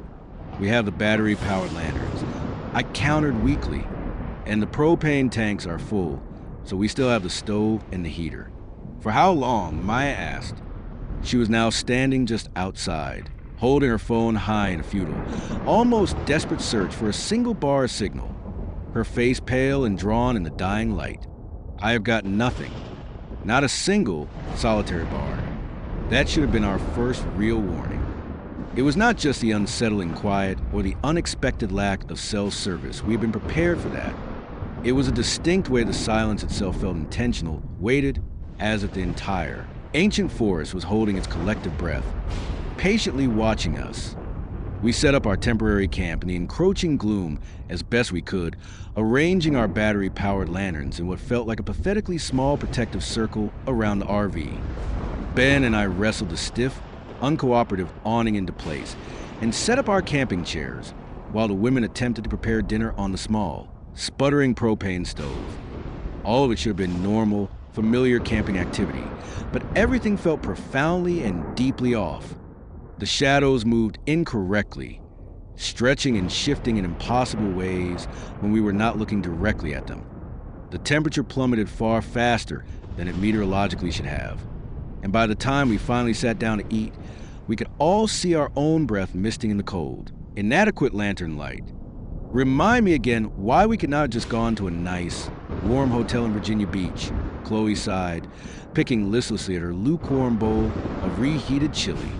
Because, I said, trying desperately to reignite the original, adventurous spirit of the trip, we needed to get away from everything. No tourists, no traffic, no dry, dead branch snapped loudly somewhere in the inky blackness, just beyond our small, fragile circle of light. We all froze, forks halfway to our mouths, a symphony of suspended motion. Just an animal, Ben said after a long, tense moment, but his voice lacked any real conviction. Another sharp crack, this time from a different direction, off to our left, and then a third directly behind us, as if something large and heavy was deliberately, methodically circling us, staying just outside the very limited range of our feeble lights. Maybe we should eat inside, Maya whispered, her eyes wide and dark in the lantern light. We packed up in a hurried, panicked silence, a unanimous, unspoken agreement passing between us. We sealed ourselves inside the flimsy, thin walls of the RV, and I immediately switched on every single battery-powered light we possessed, transforming the cramped interior into a warm, bright cocoon of artificial safety. And for a short while, it actually worked. We broke out a deck of well-worn cards, shared a few nervous, sputtering jokes, and tried our very best to pretend that this was just another camping trip that had gone slightly, comically awry. But the sounds outside only grew more disturbing. They were heavy footsteps now, footsteps that did not quite match the gait of any animal I could possibly identify. And, more chillingly, there was another sound, something that sounded like labored, deep-throated breathing, just on the other side of the thin, cheap wall next to my head. Around midnight, a gentle but insistent shaking on my shoulder woke me. I had dozed off in the cramped dinette booth, my head resting against the cold, vibrating window pane. Ethan, Maya whispered, her voice trembling so badly it was little more than a breath. Look outside. I rubbed my tired, gritty eyes and squinted through the dirty glass. At first, all I could distinguish was the suffocating darkness. Then, slowly, as my eyes adjusted, shapes began to resolve themselves in the faint, ambient starlight. The dark silhouettes of the ancient trees, the black, hulking mass of a fallen log, and something else. Something that had the distinct, unmistakable shape of a person, standing perfectly, unnaturally motionless about 30 feet away from the RV, just watching us. Do you see it? Maya breathed, her voice so quiet I could feel her breath against my ear. I absolutely did. It was a figure, tall and impossibly thin, utterly still, just standing there in the cold and the dark. Ben, I called out, keeping my voice as low and as steady as I could manage. Ben, wake up. My friend stirred from the sleeping bag. He had unceremoniously unrolled on the cracked linoleum floor of the RV. What is it? There is someone outside, I said. Ben was on his feet in an instant, immediately and silently alert. He had done 2 grueling tours overseas before settling into a quiet, peaceful suburban life. And at that moment, you could see that some deep-seated instincts never truly fade. He moved silently like a cat to the window, exceptionally careful not to make the RV rock or shift in any way, where he whispered. I pointed to the spot, but the figure was gone. The empty space where it had been standing just moments before was now just another dark, innocuous gap between the ancient trees. I do not see anything, man, Ben said, pressing his face closer to the cold glass. It was there, Maya insisted, her voice shaking violently now. I swear it was a person, just standing in the dark, staring at us. Could have been a park ranger. Maybe, Chloe suggested drowsily from her cramped bunk, but even she sounded profoundly doubtful. A ranger at midnight in a remote part of state forest that the state itself had all but abandoned years ago. We spent the rest of the agonizingly long night taking turns keeping a sleepless watch at the windows, but we saw nothing else move in the oppressive, suffocating darkness. By early morning, I was thoroughly exhausted and more than ready to chalk the entire unsettling experience up to tired eyes and overactive, stressed out imaginations. The forest, I had to admit, looked entirely different in the stark daylight. It was still undeniably remote and wild, but it no longer felt actively threatening. Birds sang and twittered from the high, unseen canopy. Squirrels chattered and scampered through the thick underbrush, all of the normal, cheerful forest sounds that had been so conspicuously, eerily absent the night before. Feeling any better, I asked Chloe as we cautiously sipped our morning coffee at the picnic table just outside the RV's main door. She managed a weak, unconvincing smile. I guess so. I mean, the nighttime always makes everything feel a million times creepier, right? Ben, however, was not so easily reassured. He was meticulously examining the ground all around our campsite with a deep, concerned frown etched onto his face. "This is really weird," he said, his voice low and serious. "You guys need to come and look at this." We all gathered around him, our coffee cups forgotten. They're pressed into the soft, damp earth near the side of the RV, barely visible unless you knew precisely where. And what you were looking for were footprints. They were human footprints, but they were also horrifyingly wrong.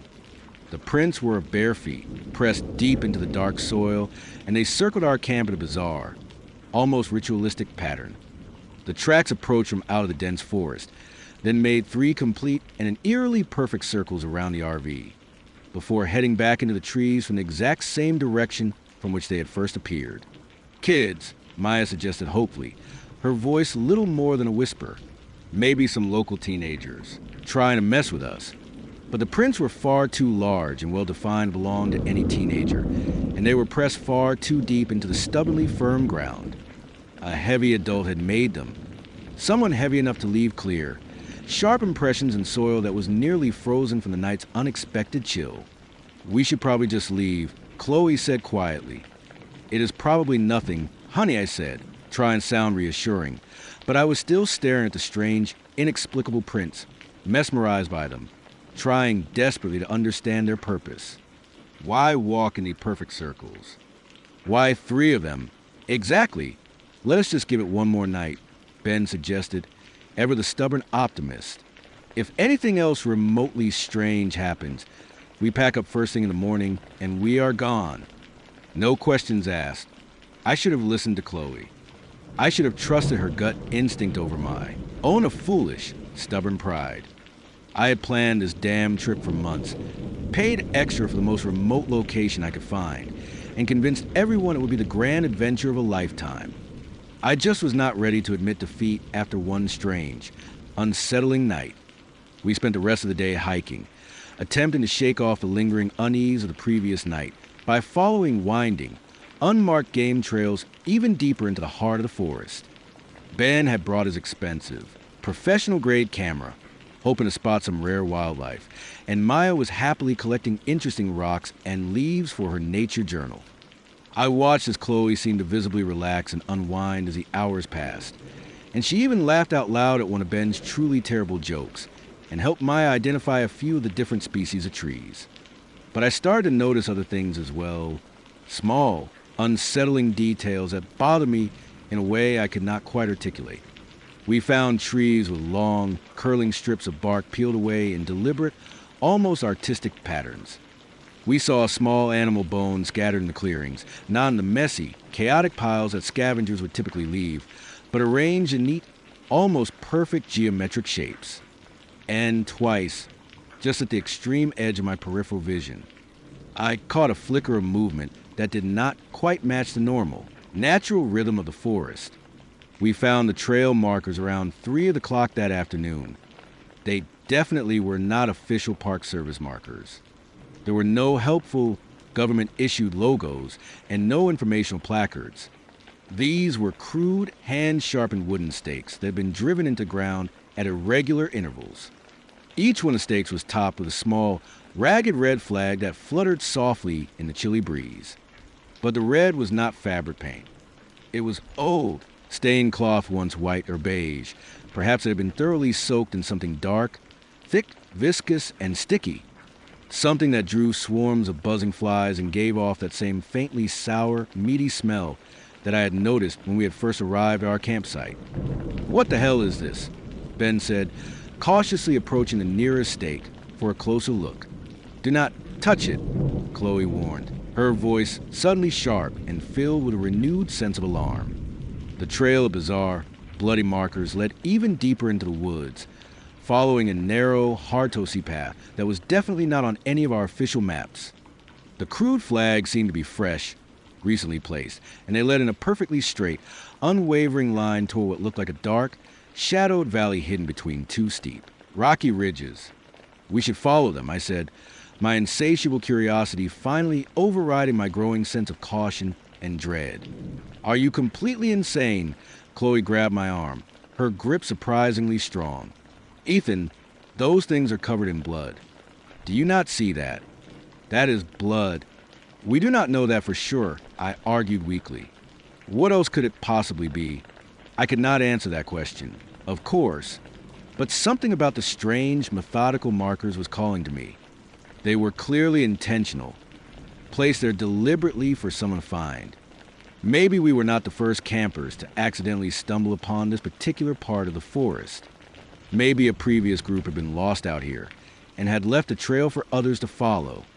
"Just a little way," I urged, trying to sound more confident than I felt. "If it gets any weirder, I promise we'll turn right back."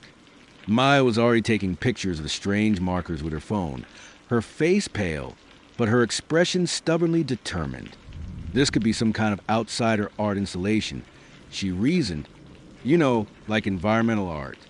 People do really weird, creepy stuff out in the woods all the time. Ben looked deeply skeptical, but he shrugged and shouldered his heavy pack. "Fine, but we all stick together, no matter what. And at the very first sign of real trouble, we are out of here. No arguments." The unending trail of bloody flags led us deeper and deeper into the forest, further than any of us had ever intended to go. The trees grew progressively older and thicker here, their sprawling, interlocking canopies so impossibly dense that the bright, mid-afternoon sun was reduced to a dim, gloomy twilight that barely filtered through the thick leaves. The normal, cheerful sounds of the forest that had returned that morning had once again faded away into nothing, until all we could hear were our own anxious, crunching footsteps on the thick, sound-dampening carpet of dead leaves. The markers continued for nearly a mile, each one of them placed with an unnerving, almost mathematical precision, exactly 50 paces apart. No more, no less. I found myself obsessively counting them, trying desperately to find some hidden, logical pattern or meaning in their methodical placement. 23 markers in total. They led us directly to a large clearing that opened up like a gaping, festering wound in the very heart of the ancient, silent forest. The clearing was a perfect, unnatural circle, perhaps 50 feet across. The grass that grew inside it was far too green, far too uniform for any natural meadow. At its absolute geometric center stood a single massive tree, incredibly ancient and gnarled, its thick trunk covered from top to bottom in strange, twisting symbols that were definitely not the work of nature. There were spirals, jagged intersecting lines, and countless other shapes I could not begin to recognize, all carved deep into the weathered bark. They had been exposed to the elements for years, yet they were still clearly, chillingly deliberate.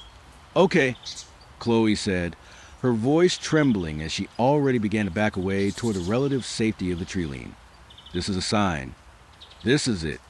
This is where we leave." But Ben was already walking slowly, cautiously toward the massive tree, his expensive camera raised and at the ready.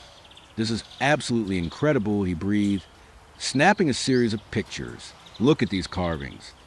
They could easily be hundreds, maybe even thousands of years old." Ben Donati stopped dead in his tracks, his shoulders tensing as he slowly lowered his camera. "Oh my God," he whispered.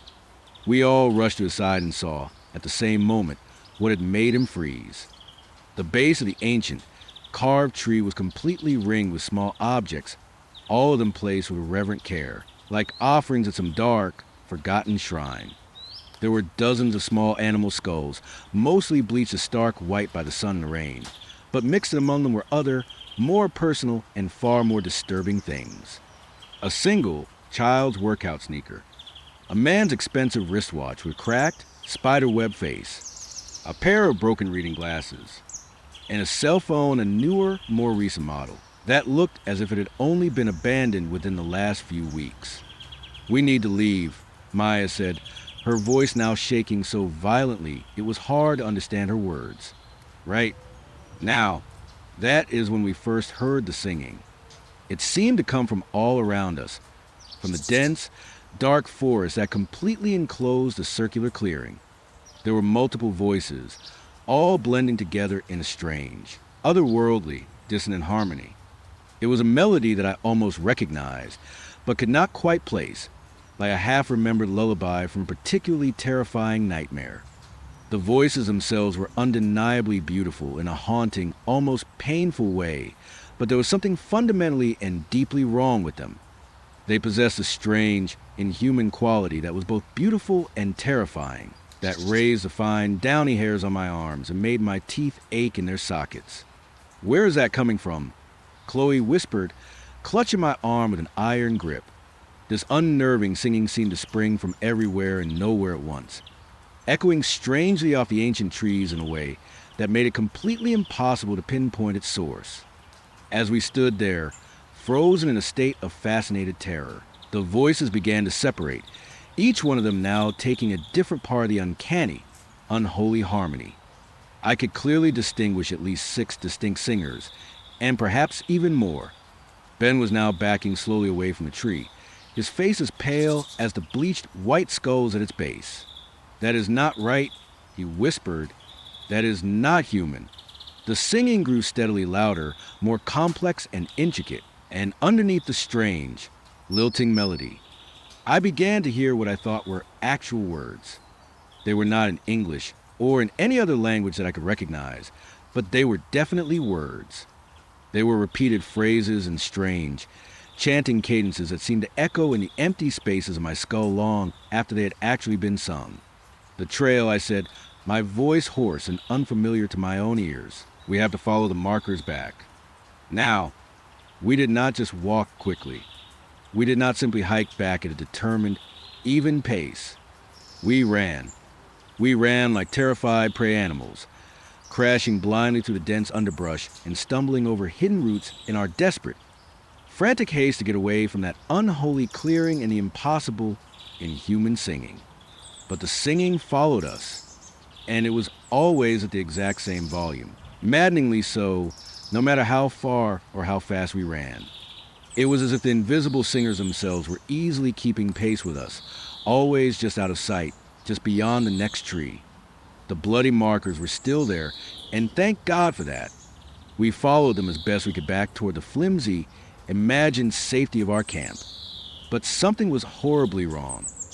I was counting them again, my panicked mind desperately fixated on the numbers, and I realized there were far more of them than there had been before. I was absolutely certain there had been only 23 on the way in, but now, on our way back, I counted 37 of them. New, fresh markers had somehow appeared while we were in the clearing, extending the blood-soaked trail past our original path, and now branching off in directions we hadn't explored. "This is not right," I panted, stopping to catch my breath at a fork in the trail, where 2 identical lines of eerie markers diverged. This fork was not here before. "Maybe we just got turned around in our panic," Maya suggested, but her voice was filled with chilling doubt.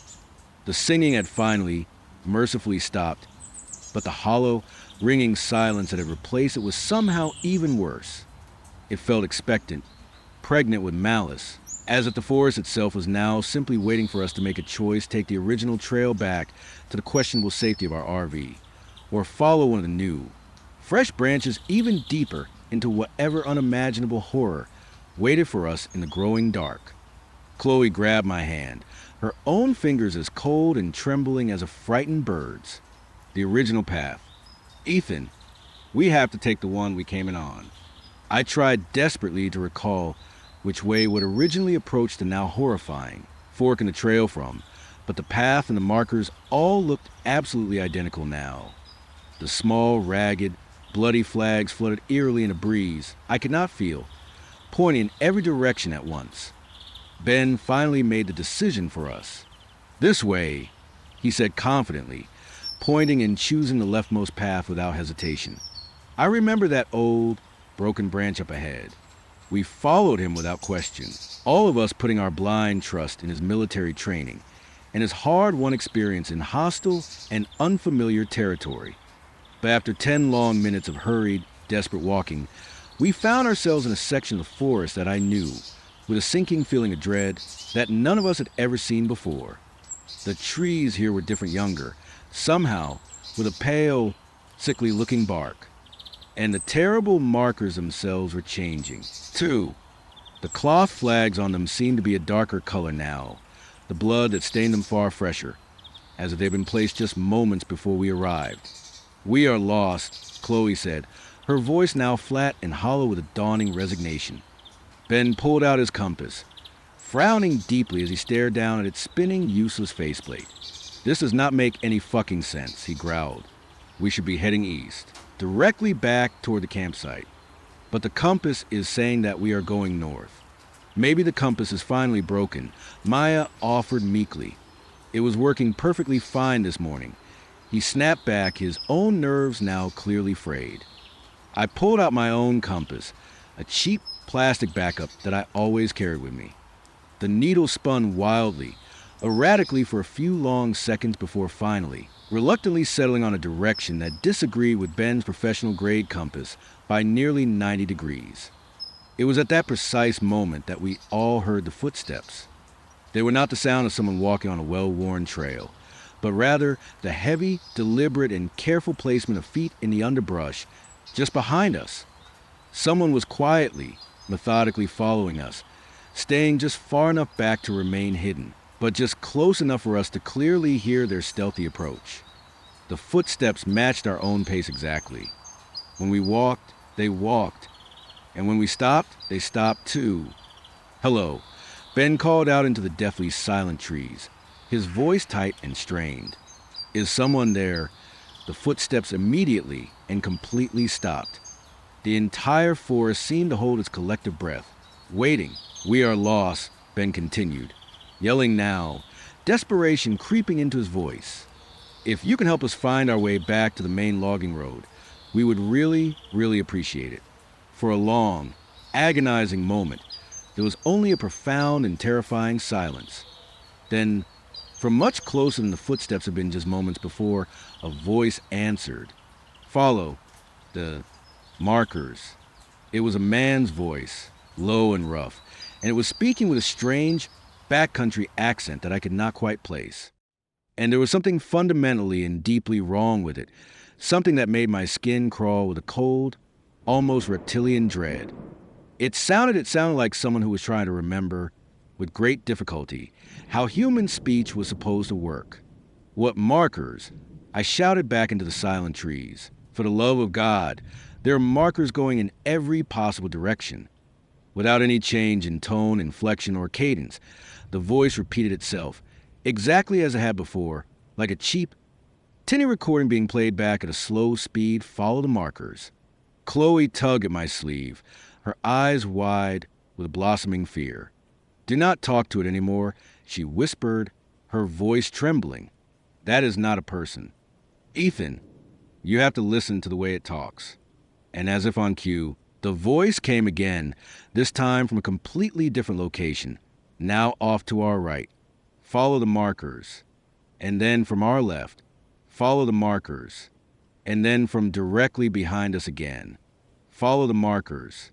Each and every repetition was chillingly identical, devoid of inflection, and unnervingly so, with no change whatsoever in pitch or in timing. It was as if the very same voice was speaking to all of us from multiple places at once. We started moving again, faster now, a full-blown panic finally setting in. We chose a direction at random and just hoped for the best. And the voices followed us, always staying just out of sight, always repeating their nonsensical, terrifying mantra, like a broken, demonic record that had become a very real and present threat. Follow the markers. Follow the markers. Follow the markers. The light of day was now fading fast, though by my watch it was still hours before the actual sunset. The forest canopy above us had grown so impossibly thick that now only the most scattered, weak, and pathetic beams of sunlight managed to reach the dark forest floor, and even those thin beams seemed far dimmer and colder than they should be.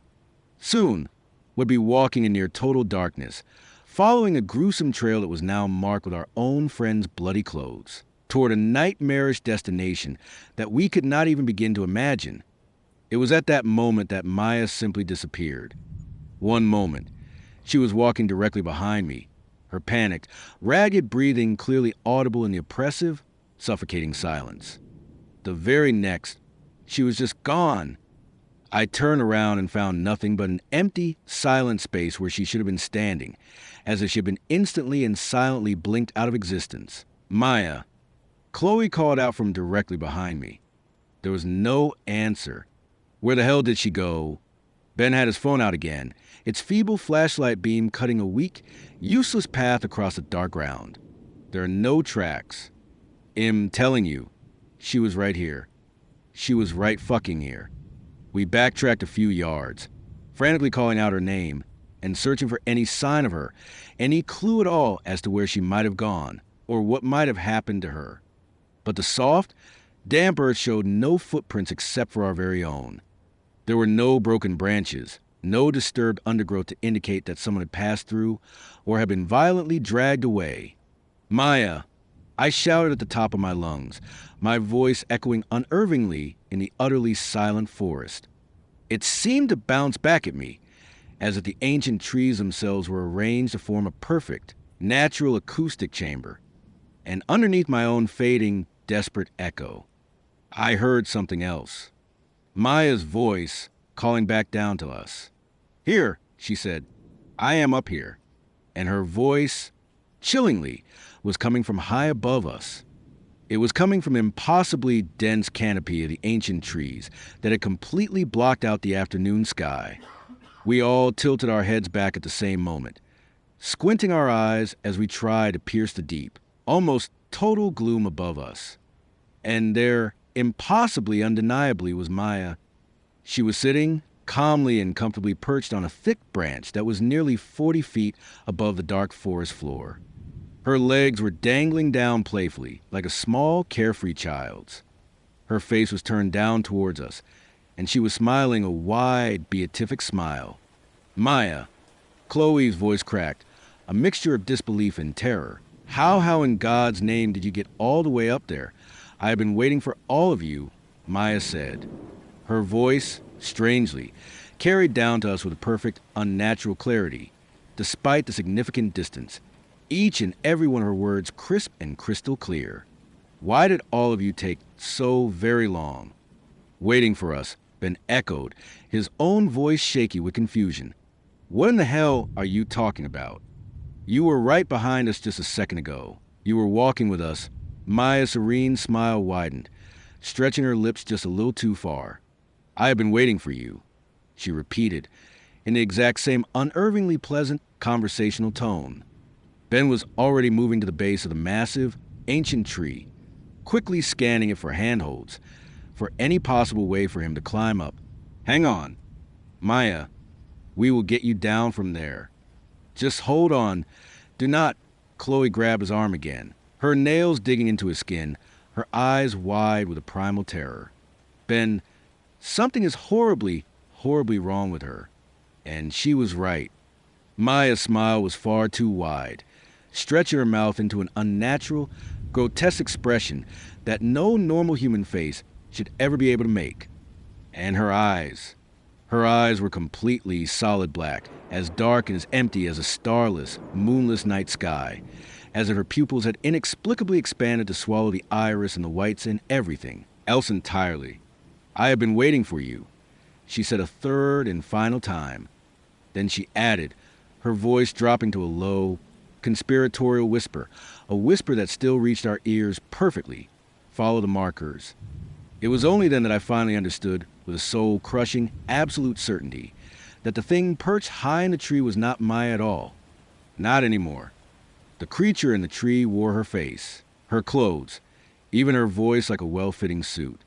But it moved wrong. It held itself at strange, impossible angles that actually hurt my brain to look at.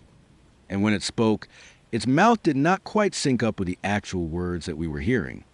It was a poorly dubbed horror movie, and we were trapped inside it.